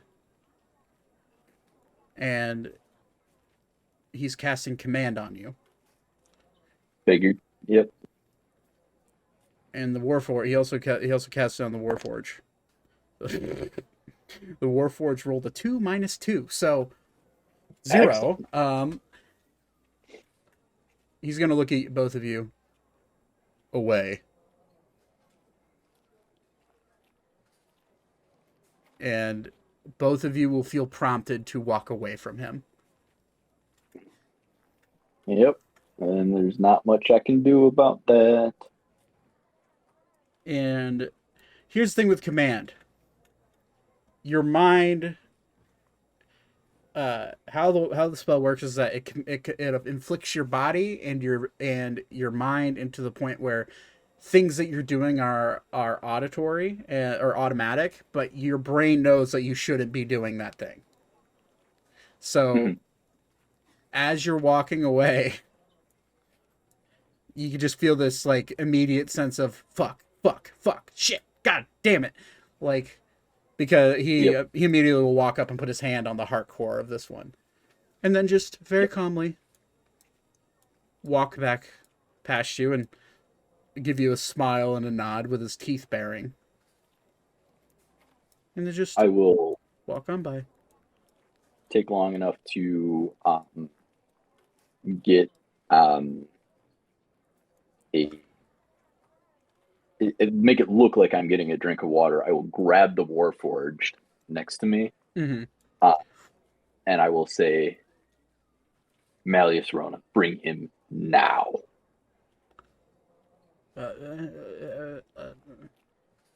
Assuming you're taking long enough to where the spell no longer affects you. Yeah, I mean, it only lasts 6 seconds. So yeah. So, my creator, right. Okay. Whatever you say. Now. Whatever you say, and he's built to serve, so he's gonna run up and just kind of like look at Malleus. Malleus, I don't. Friend of yours needs you, and okay, I guess. And then I'm gonna immediately walk up to one of them and. Well, as you do, I'd be close enough to hear him, the robot, get my dad. Oh, right? I'm sure you could. If you want to follow, you certainly can. Yeah, I will. Okay, so you follow, and as that's happening, Vaten, before you can take about 5 steps towards this open fire, you hear a click, click, click, click, click, click, click, something mechanical ticking. Give me 1 second because I want to double check to see. Oh, it's a range. I don't have to touch it. I'm not even going to waste time. I'm just going to drop a 4th level Dispel Magic on the one nearer me. Okay. It's a DC equals 10 plus the spell's level. This will be rolling with his modifier. Is it what type of DC is it? Spell. No, you have to roll it, right? You have to roll it. I have to make a wisdom check. All right, so make a wisdom check. Fuck. No effect. And as you hear click, and then you hear metal grinding, just Zane, as you follow your dad behind with the Warforge, you see boom! Both Titan Warforges explode at the front gate and collapse the gate. And that's where we'll end tonight's session. Fuck. Fuck. Fuck. I'll be right back. All right, everyone, that's where we're gonna end it tonight. We will catch up tomorrow, or not tomorrow. God, I'll be posting this tomorrow, but we'll be catching up next. We'll be catching up next week to see what happens next. Just a reminder: last Sunday of February, there will be no session, no episode, but we will pick up. We will pick up the Sunday after, I believe, if I check the calendar. That is the 26th. There will be no episode. So, taking a break. I am going to a wedding thing. It's kind of a wedding, kind of not. It's a party for my friends. But we'll be back on March 5th with whatever episode and wherever we're at then. But until then, we'll see you next Sunday, and I will catch you guys then. Level of peace you'll never see. It was ever see, but yeah, level of peace you'll never see. Good spin on words. Have a wonderful night, guys. See you guys later. Peace out. Bye-bye.